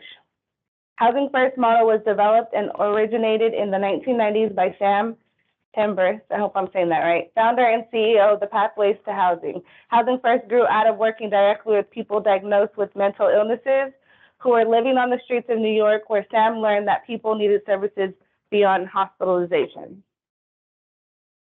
How does Housing First look? Housing First is an approach that prioritizes providing permanent housing to people experiencing homelessness, thus ending their homelessness and serving as a platform from which they can pursue personal goals and improve their quality of life. The approach is guided by the belief that people need basic necessities like food and a place to live before attending to anything less critical, such as getting a job, budgeting properly, or attending to substance use issues. Additionally, Housing First is based on the belief that client choice is valuable in housing selection and supportive service participation. Exercising that choice is likely to make a client more successful in remaining housed and improving their life. Housing First programs remove barriers faced by households trying to attain permanent housing and do not require prerequisites to access housing support beyond what is required in a tenant's lease. Housing First. Housing First provides a direct pathway into permanent housing, allowing households to achieve stability and foundation to support sustainability goals. Housing First removes barriers to permanent housing, such as obtaining sobriety, employment, program participation, or citizenship. Housing First services are voluntary and not forced. Household choice and agency is the housing process is essential to success. Both natural and community support aid in successful long-term permanent housing outcomes and reduced return to homelessness. With Housing First, households have a greater foundation, allowing them to move forward and better able to achieve housing stability. Requiring households to meet certain goals first creates barriers to permanent housing and lengthens their, I'm sorry, I don't know that cut off. Homelessness, sorry. House ready. Everyone is housing ready. Homelessness is first and foremost a housing crisis and can be addressed through the provisions of safe and affordable housing. All people experiencing homelessness, regardless of their housing history and duration of homelessness, can achieve stability in permanent housing.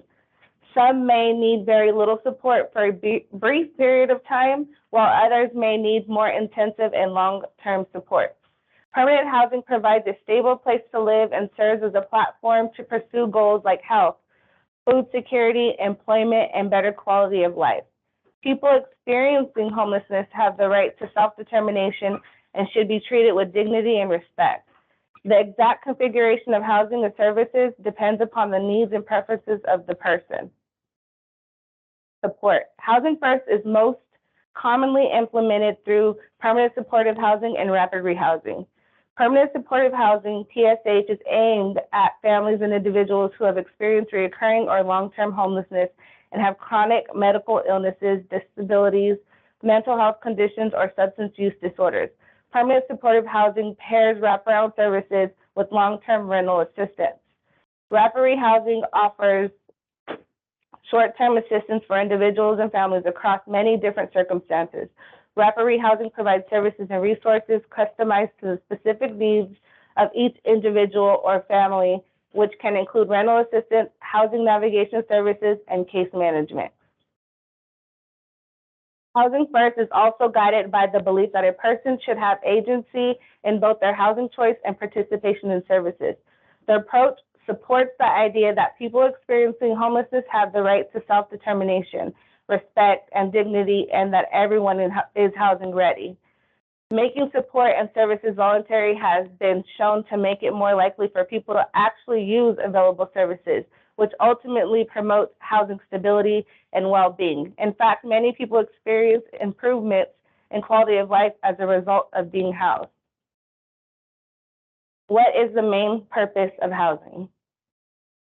The term shelter, which is often used to define housing, has a strong connection to the ultimate purpose of housing throughout the world.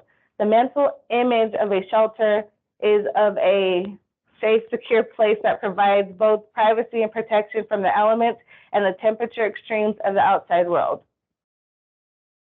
How does housing benefit the economy?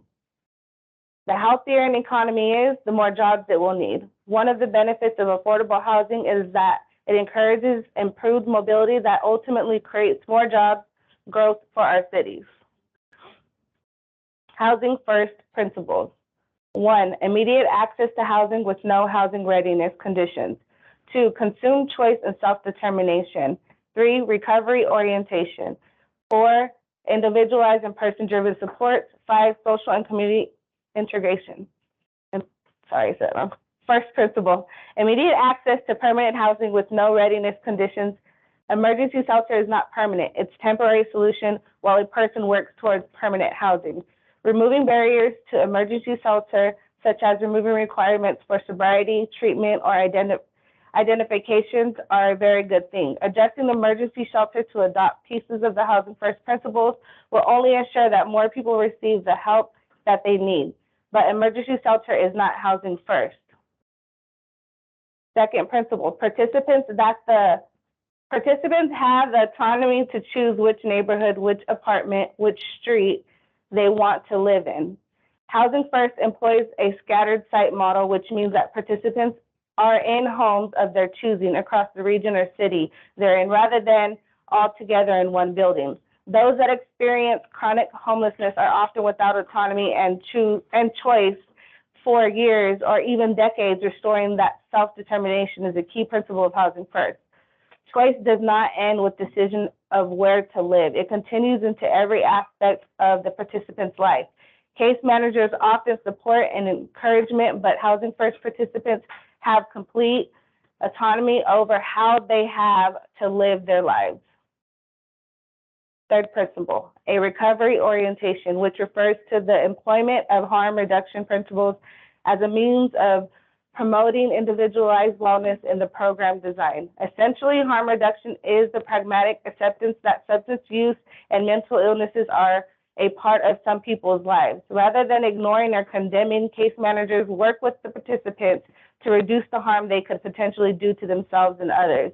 Recovery does not always translate to abstinence or medication and is different for everyone. Housing First promotes recovery in all of its various forms without requirements. Fourth principle, individualized and person-driven support. A multidisciplinary team of staff provide wraparound services to each participant and focuses on the specific needs and wants. These services include housing, clinical, and life skills support. Every person is different, and Housing First programs with participants to identify their own individual goals and success. It's up to the participant how many involvement and support they require from their team, and they have the autonomy to make their own decisions, not the decisions that others may want for them. Fifth principle, social and community integration. Housing First is not housing only. Housing exclusively on its own may not be enough to support a person transitioning out of a long-term homelessness. It is one thing to live in a community and quite another to be part of the community. Housing First helps participants live in the community of their choice and be valued for their own uniqueness and abilities, just like everyone else. Housing is separate from supportive services, and clients are not stigmatized or isolated. Opportunities for social and cultural engagement are supported through employment, volunteer, and recreational activities. How is Housing First different from other approaches? Housing First does not require people experiencing homelessness to address their problems before they can access housing, including behavioral health problems or graduating through a series of services programs. Housing First does not mandate participation in services either before obtaining housing or in order to retain housing. Supportive services are offered to assist with housing stability and individual well-being, but participation is not required. Services have been found to be more effective when a person chooses to engage. Other approaches do make such requirements in order for a person to obtain and retain housing. Many Housing First models also use a harm reduction approach to help reduce barriers to obtaining or maintaining permanent housing. Who can be helped by Housing First? A Housing First approach can benefit both homeless families and individuals with any degree of services needed. The flexible and responsive nature of a Housing First approach allows it to be tailored to help anyone, as such as Housing First approach can be applied to help end homelessness for a household who became homeless due to temporary personal or financial crisis and has limited service needs, only needing help accessing and securing permanent housing. At the same time, Housing First has been found to be particularly effective approach to end homelessness for highly vulnerable populations such as chronically homeless individuals. Does Housing First mean housing only? No. As mentioned, Housing First is typically operationalized under two types of program models: permanent supportive housing and rapid rehousing. Permanent supportive housing offers voluntary wraparound service like case management, employment, support, and community-based health care. Both programs are tailored to the specific need and preferences of the person participating, recognizing that no one has the same needs, except for safe, stable, and affordable housing. Research has demonstrated that uptake of these voluntary services increase when people have a stable place to call home. In turn, these wraparound services prevent returns to homelessness and increase housing stability and overall well-being. A person participating in rapid rehousing or permanent supportive housing program can choose to engage with services at any time. However, a person will not lose their home if they choose not to participate in these supportive services. How do we know Housing First is effective? Research has demonstrated that the Housing First approach is an effective solution to more quickly and permanently resolve an individual's homelessness. According to NAEH, which is the National Alliance to End Homelessness, research has demonstrated that permanent supportive housing programs have long-term retention rates of up to 98%, while rapid rehousing can help people exit homelessness as quickly as an average of 2 months and remain housed. Research has revealed that between 75 and 91% of households remain housed a year after participating in a rapid rehousing program. Numerous studies find that Housing First ends homelessness for chronically homeless individuals faster, more often, and more permanently than treated-based approaches. Additionally, the majority of Housing First tenants do not return to homelessness, remaining stably housed at rates that often exceed those of their counterparts in traditional Treatment First programs. Studies have shown that Housing First programs reduce interaction with services like hospitals, jails, or shelters, which also result in measurable cost savings for communities.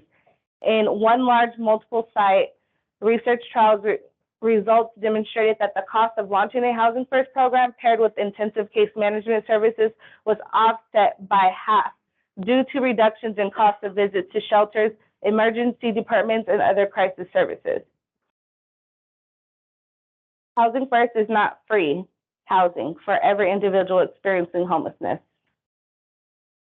An important detail to note is that Housing First is the best practice model for ending chronic homelessness. It is not a panacea to end all types of homelessness. Chronic homelessness is unique in that individuals experience this type of homelessness typically die before the age of 50. People who are chronically homeless have been homeless for more than 12 months and have a diagnosed disabling condition. These are individuals who, due to disability, cannot pull themselves up by their bootstraps. These are individuals who need support for a lengthy amount of time. They are more likely to be victims of crime on the street, more likely not to be able to manage medications, and more likely to die due to their exposures or illnesses. Housing is not a reward for good behavior. In a housing first model, housing is not a reward. It is a compassionate, preventative measure designed to keep the most vulnerable from suffering or dying on the streets. In social work, we work with people who are in crisis. We work with people every day who do not have these basic psychological and safety needs met. We also work with people who have significant barriers in their lives that often go unaddressed while they remain in crisis mode, unsure where their next meal, water, shower, rest, or shelter is going to come from. These barriers are sometimes things that a person did not choose, such as severe mental illnesses, or a history of abuse. Sometimes these barriers are the result of choices, such as substance use. In some housing models, an individual experiencing homelessness must overcome these barriers before being allowed into housing projects. Can you imagine taking daily medication for mental illness when you don't know where your next meal is coming from? Can you imagine going through a detox process from drugs or alcohol while sleeping under a bridge? In this outdated model of addressing barriers before addressing basic needs, individuals are set up to fail. It also misses community compassion for those who are suffering. Housing first does not prevent individuals from taking accountability. One of the biggest misconceptions about housing first model is that it prevents individuals experiencing homelessness from taking accountability in their lives. Housing first is not a handout. It is the belief that housing is a human right and each human being has worth. It requires a tremendous amount of support and work from the individual being housed, the case managers who provide services to address the barriers that lead to homelessness, and the community.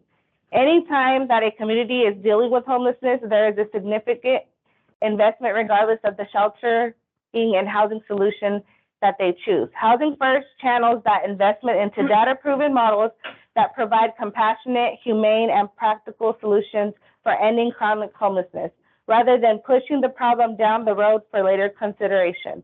Chronically homeless individuals who enter Housing First have an 87% success rate of maintaining their housing at a 12-month mark by utilizing the supports that are in place. These supports include case management, nurses, doctors, medical providers, therapists, vocational therapists, faith-based groups, and many others. We have seen the chronically homeless individuals placed in Housing First projects work to address their barriers once they are housed in a place of safety and security. Housing First is a compassionate and fiscally responsible focus. Another misconception about Housing First is that it's an expensive use of tax dollars. A recent nationwide study shows that the average savings on an emergency services is $31,545 per person housed in a Housing First program over the course of 2 years. Another study showed that a Housing First program could cost up to $23,000 less per individual annually than a shelter program. The Housing First model is a win-win. Not only we are able to provide humanity, dignity, and compassion to the least of these, but we are also saving money by doing the right thing for our most vulnerable. Who supports Housing First? Housing First has been supported by George W. Bush, Barack Obama, Joe Biden administrations, along with the U.S. Departments of Housing and Urban Development, which is HUD, Veterans Affairs, Substance Abuse and Mental Health Services Administration, and the U.S. Interagency Council of Homelessness.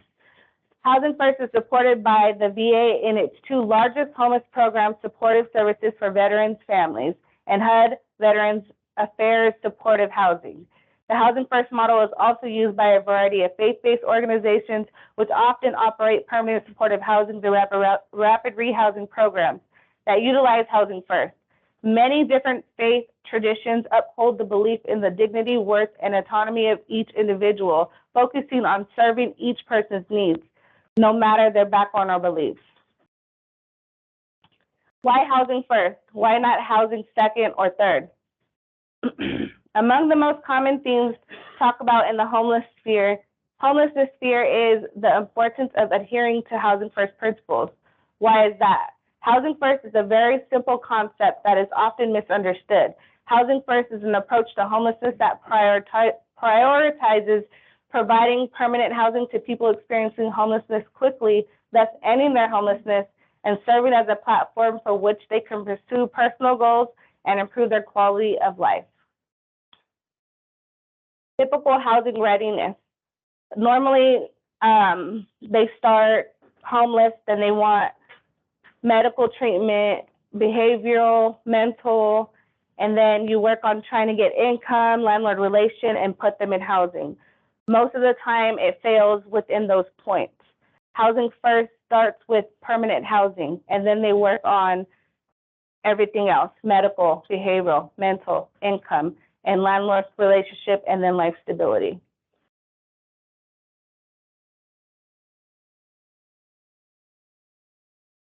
That's it. I swear there was more. I guess that's it. Any questions?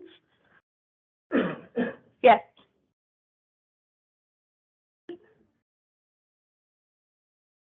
Uh-huh.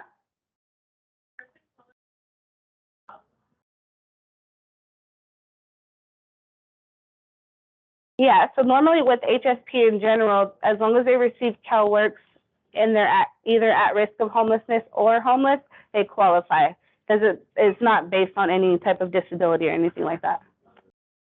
Mm-hmm. Yeah.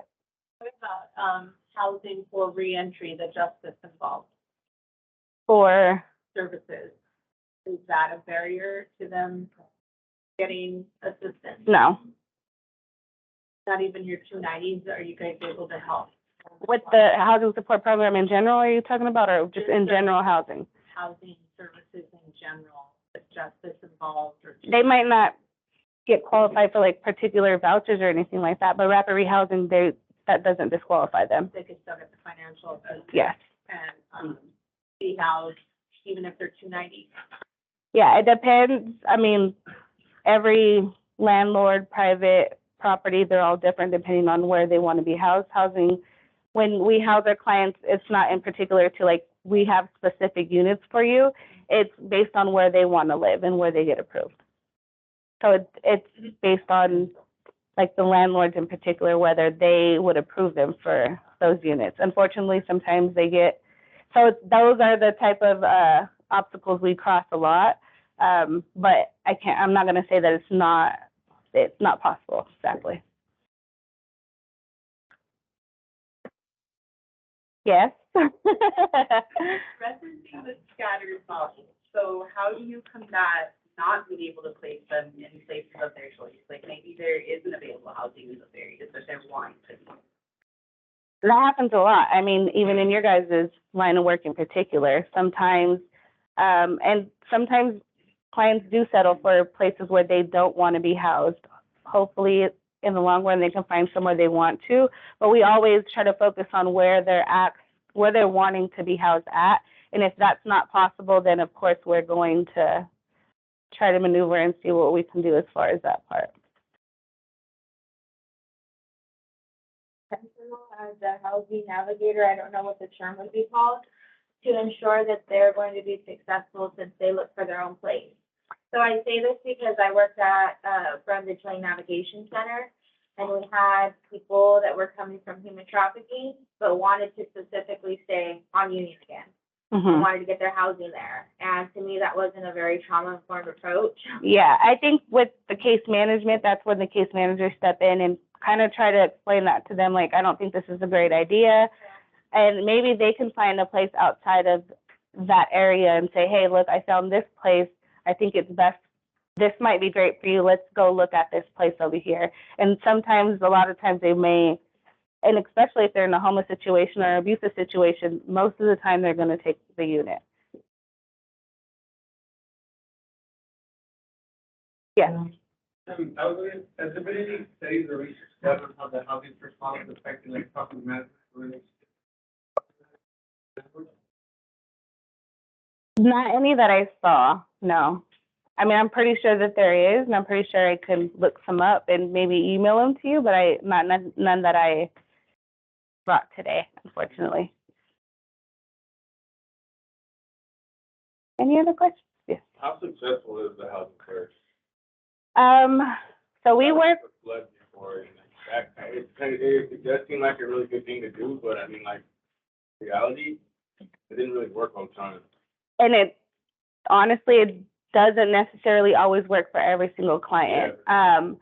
But in experience with case management, when I was a case management for rapid housing or even housing support program, we dealt with, not in housing support, but in rapid rehousing, we dealt with a lot of clients that had no income, zero income.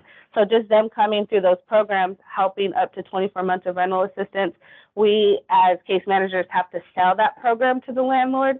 And we've housed a lot of clients. So I say it's very successful, but of course there's always going to be some that fall through the cracks that we're unable to house. Yes. Always try, even with just saying housing support in general, we've had clients come in through multiple times and not get housed. We always offer other services. We try to put them through the list so that way they can get possibly matched to a voucher if that's something that's more fit for them. But honestly, they have to want it too. The clients have to want it, and we try to house them. We could offer all kinds of units, different units in different areas of Kern County, because we house all over Kern County. But I can't, I mean, I'm kind of stuck there. It's hard because some clients we really don't house, unfortunately. And they can go through multiple times through the program. Mm-hmm.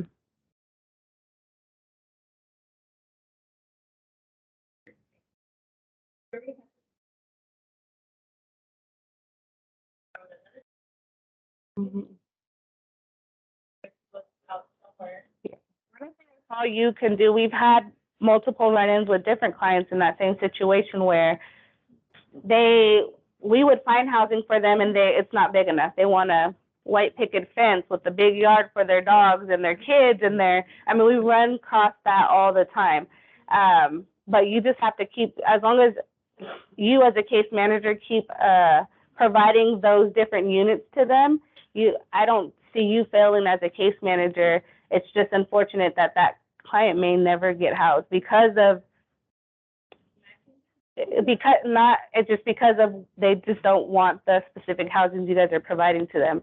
And some may not even be able to get approved for certain units. It's like, this is the only place you might be approved for, but we run into that all the time. Yes. How soon before they fill out the application and get all their docs needed for housing are they housed? Is it a lengthy process?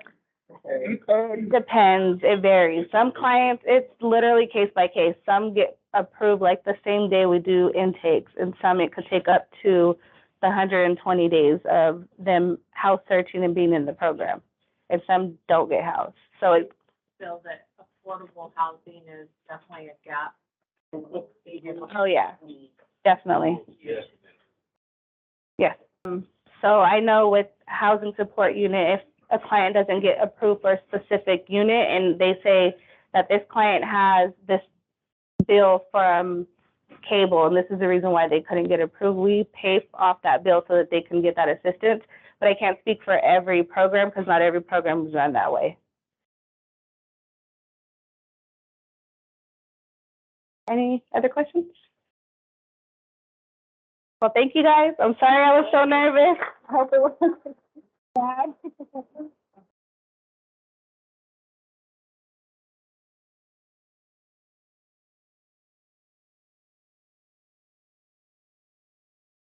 Give Clarissa another hand. Speak so much. I think, housing first it's another tool for us to use, right? And it's going to work for everybody, right? That's why there are programs, there's all kinds of things that we can use. I think we have to always realize that not everybody's going to make it, right? But we have to focus on the ones that do, right? The ones that we get into the housing, the ones that are successful, the ones who go through programs, the ones who go through recovery and they make it. That's what, right? We can't focus on the negative. We need to focus on the positive, right? Because we got to realize everybody makes choices, right? And hopefully they're going to make the best choices for themselves. The thing is, we never give up. We just keep on going. We always believe the best. And things are going to work out for the majority of the people. I think we can see that with a lot of the research that has been done. And so anyway, we're a big, here at our CoC, we're big believers in the housing first concept, and it's been working. And how many have had a lot of success with that? Raise your hand. I know there's a lot of housing navigators in here.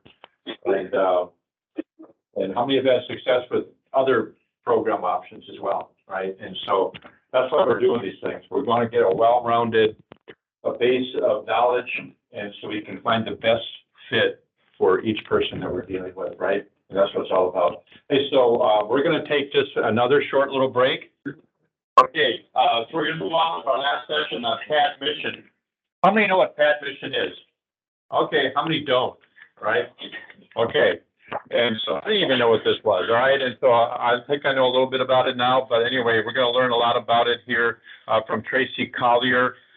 She's with the Open Door Network. A little bit about her. She works at Wilson Ambulance, also Flood Ministries. She's been with California Veterans Assistance Foundation, and of course now with the Open Door Network as their lead housing locator. Here's some of her accomplishments since she's been over there. She has 156 property managers and landlords registered in Padmission. She has 1,747 units acquired in Padmission. She's the acting secretary for the Lived Experience Advisory Board on our CoC. All contributions to updating, maintaining, and engaging with Padmission software, including performance recommendations for software updates, have been used by the housing locators. The work and contributions of the housing locators were featured in the Housing and Community Development monthly webinar as guest presenters on best practices for landlord engagement. Locators work to identify and secure housing opportunities for families and singles in a variety of housing programs. This is done by promoting the housing programs, creating and maintaining community relationships with landlords, and to maintain ongoing relationships with landlords and other housing providers, including acting as a liaison between landlord and client as needed, providing dispute resolution support, and with new landlords and owners. She is now the lead housing navigator at the Open Door Network. Let's welcome Tracy Collier.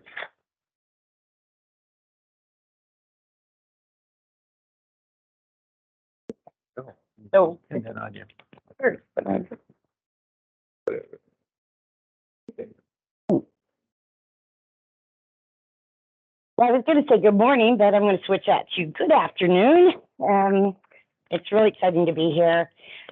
For those of you that don't know me, I am Tracy Collier, lead housing locator. Just, one second. Real quick. I'm just gonna.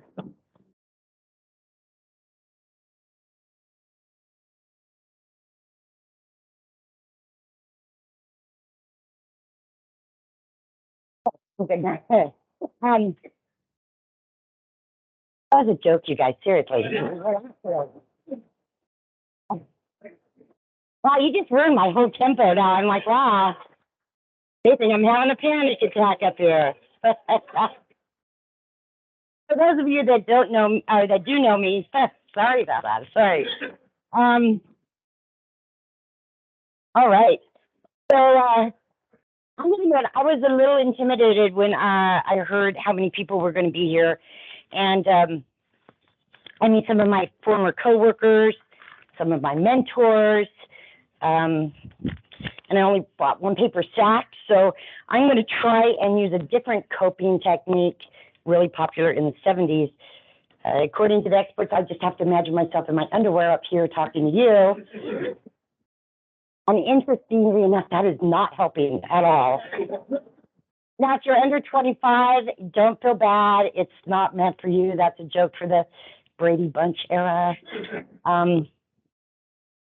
Yeah, I knew that wasn't really going to go over big. So I took the liberty of putting a few envelopes under chairs out there so you can kind of help me with the little Q&A, get this started. So if you'll just look under your chair, see if you have an envelope. There should be one that has a 1 on it. Okay, Mary Scott, Miss Mary Scott. Mary, could you just stand up and just read that the way it's written, exactly as it's written? Okay, well, let's go ahead and go with that. We'll try it. We'll see. I could use these now. Yeah. All right. And you're going to have to project because you're way back there. We need to hear you, Mary.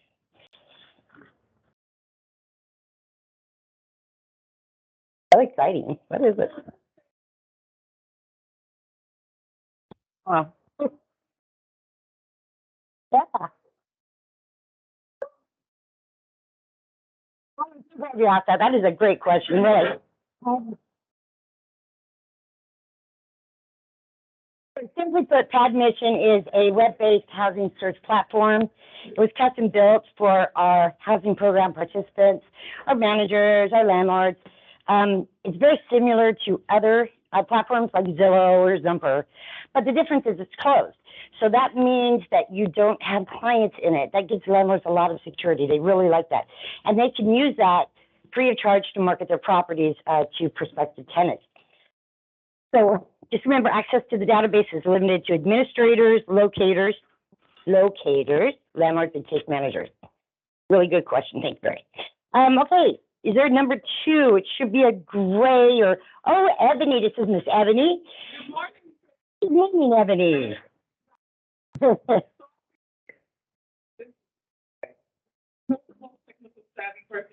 Oh, I've heard that about you, yes. Okay.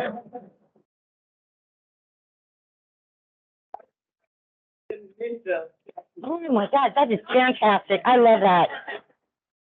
You honor me, honestly. No,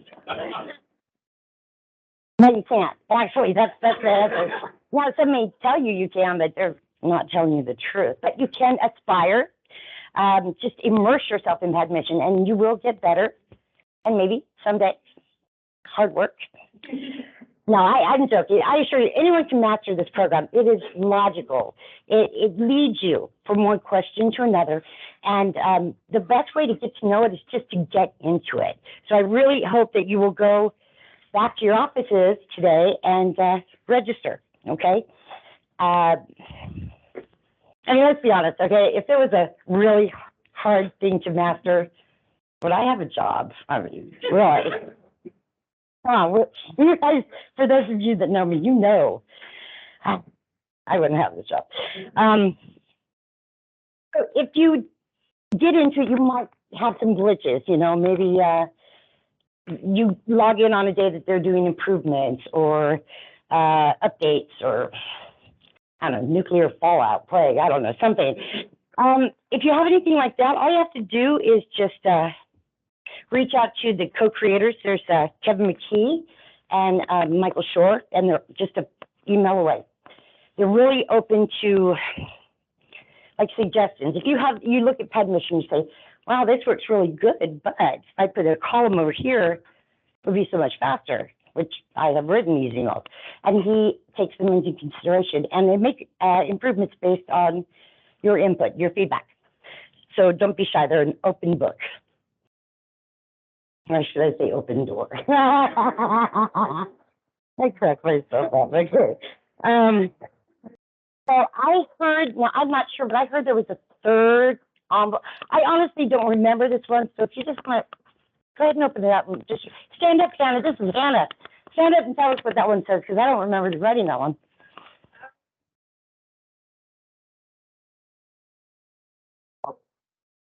Okay, yeah, that was, excuse me one second. That's a mistake. Thank you so much. That's for my yoga instructor, not for this crowd. I'm so sorry. Forgive me. Got my heart racing there a little bit, got it? All right, so let's go ahead and, let's take a look at, gotta take that comical drink. Yeah. So you're probably gonna hear some repeats, but it's not a long video. So it's a new online search platform. It's custom built for our clients, for us. You can go ahead and pop that. A lot of it's kind of repetitive. Like I said, it's unlike any other platform. It's free. The tenants can get in and register and start, applying for things. So landlords have a free program that's accessible just to them, and they do really like it. We need to encourage more of our landlords. If you have landlords that you work with often, encourage them to go and register. Right. So the way participants and case managers can search for properties and units, that way they can get on there and they can look for programs and property managers that work with us very peacefully, kind of all. I need that back. No, I'm okay. As a result, Padmission makes the housing search process much easier and faster for everyone involved. So what's on Padmission? What are we going to find? We're going to find the address. We're going to find out square footage, how many bedrooms, forgive me, how many bathrooms. We're going to find out what's involved as far as money. Is it $20 application fee? Is it $50? What's the rent? What's the deposit? All the little details that make up a listing. Also marketing remarks, comments, concessions, like free rent if you move in by March, things like that. Housing locators. We are locators for life. That's what we call ourselves. Well, that's what I say. They forget about me when they move on to case management. But housing locators are, they find all available units. We enter them into the database. We remove outdated properties. We have a page, which I'll show you in a minute, and it puts all the ones that are outdated right at the top. We go through and we remove them. It provides multiple types of reports, which you guys can't do, but it does give it to us, and it's easy to learn, easy to operate. The gentlemen that created it are super nice, and I think you're going to really, really appreciate it once you get into it. Sometimes I'm just reading. It's like, who wants to read it? Somebody read it. Erica Mose, why don't you read that top one right there? Come on, Erica. That's my boss, everybody.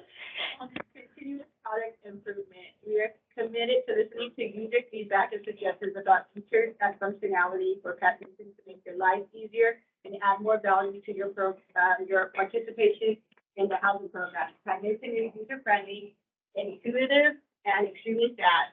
We have lots of ideas for the evaluation, and we look forward to hearing yours as well. I'm having a hard time. And thank you for doing that, because I was tired already.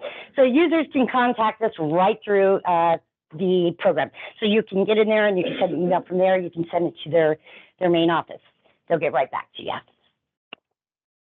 All right. The team is dedicated to supporting all customers in Padmission successfully. Our goal is to make it easier for landlords to market their units, participants, and for participants to find secured housing quickly. Powerful analytics in Padmission, and they're constantly updating it, constantly. So they're trying to make it more user-friendly, although it's pretty simple right now. So anyway, they're based out of Phoenix, Arizona, and they have a dream, and we're part of that dream, and this database is part of the dream. And it's great for landlord recruitment. I think you're going to really enjoy it. Okay. So this is where you want to go. Padmission. Go there, register, and we're going to take a look at what it looks like when you register.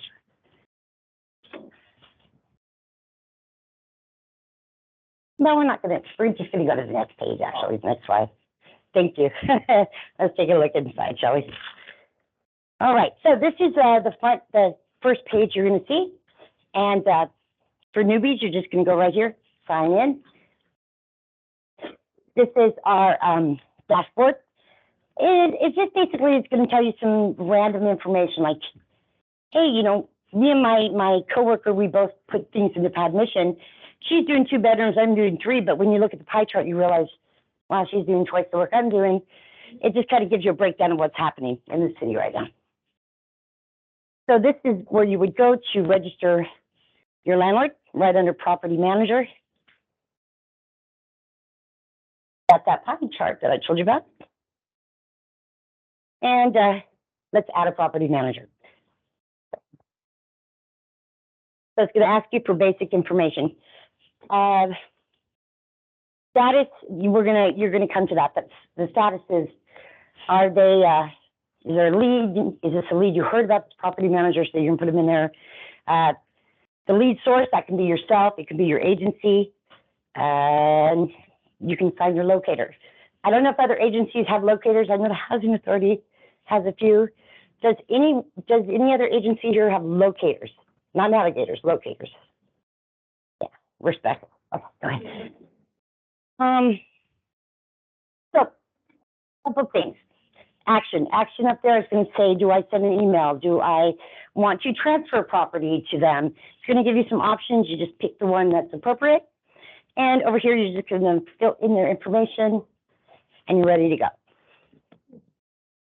All right. And so you put in the address, or you put it in, and whenever you put a notation, a note, you send an email, it's just going to keep track of everything. So if you're wondering what's going on with the property, just check the notes down there. It kind of tells you what's happening. And that's that action button that I told you about. And those are the things you can do. So I like to send emails out to them. And you do have to send them individually, so you can't just mass, mail everybody. So when you go to register a piece of property, you put in the address right here. If there's been an ad in the newspaper or anywhere, it's going to search and try and find that. So if there's photographs or information on that property, it'll pull it up. So there was some partial information. The only thing you have to really worry about is these asterisks. It won't go forward if you don't fill that in. I like the nice clean Padmission. I like all this information, but sometimes you just don't have it. So work with what you got. And over here, you'll see there's a lot of different categories, little categories. And you just, down here where it says save and next step, you just kind of logically roll through it and you hit all these little subcategories. Okay, photographs. If you find yourself becoming an administrator and you want to, add properties, just make sure you have photographs. Nobody wants to apply for a house that just says coming soon. You want to entice them and you want to encourage your landlords to do the same. Always be careful if you do get pictures off the internet. If it's for TrueStar, don't take, RPM's photograph and put it up there. They don't like that. They get cranky. But this is where you would put the best photograph. You just choose an image, you submit it, and then you'll just go through the steps. We usually just hit all. These are the programs. So that's one of the options. And then you'll see we have pet policies, accessibility, documents. So just a quick note on documents. That's the place where you want to put applications. Or if they do it online, put the link there. And W-9s fit on there nicely as well. That way you have one location where you can find these documents because you're going to need those. So once completed, the property is now active. Once active, you can start referring clients to the potential properties. And once they're housed, we update that property and we'll make it inactive. A favor to anyone that's working on a locator, if you do decide to start using it, which I hope that you will, it will save you a lot of time and hassle. When you have somebody in a property that you found on Padmission, email me, just locators@opendoorhelp. That way we're aware and we can pull it off so we don't have units on there that have already been taken. Nothing worse than someone getting their heart set on something and then you're like, no, can't do it. So, and that's it for me. So if you have any questions, yes, I am a Capricorn and single. Other than that, just fill it out. I just swore someone asked me that. I thought I heard that. Okay. So we good? You guys, you can always contact me at the open door, email, T Collier, like call your brother, COLLIER, at the open door help. Just hit me up with an email. If you need me to come to your office, bring you a cappuccino and show you how it's done, I'm happy to do so. Anything to get me out of the office, I'll go. Yes. Anthony, yes, could you go back? I can't, but maybe Jeff could. Oh, look at that. Bam. There it is. I did a good job. Nobody has any questions? I'm out. It's okay. Okay. Going once, going twice, and thank you for your time. Okay.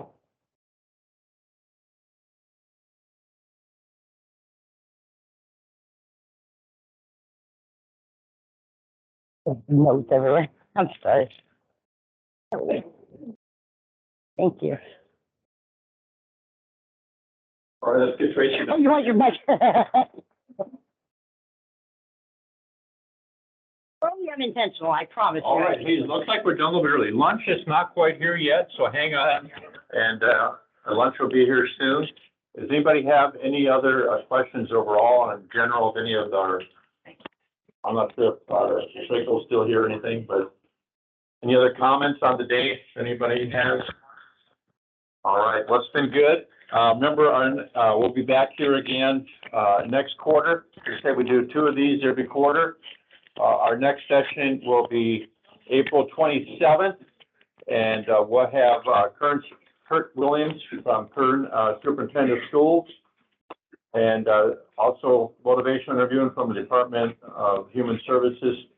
But what Kurt's gonna cover is harm reduction. You heard a little bit about harm reduction in the Housing First presentation, trauma-informed care, and of course, ACE. Anybody know what ACE stands for? ACE?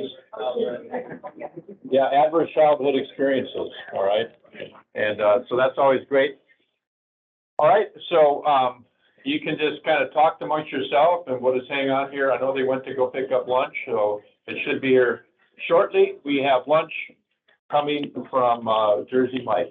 So if you have other lunch plans, you are free to leave, but you're free to stick around, all right?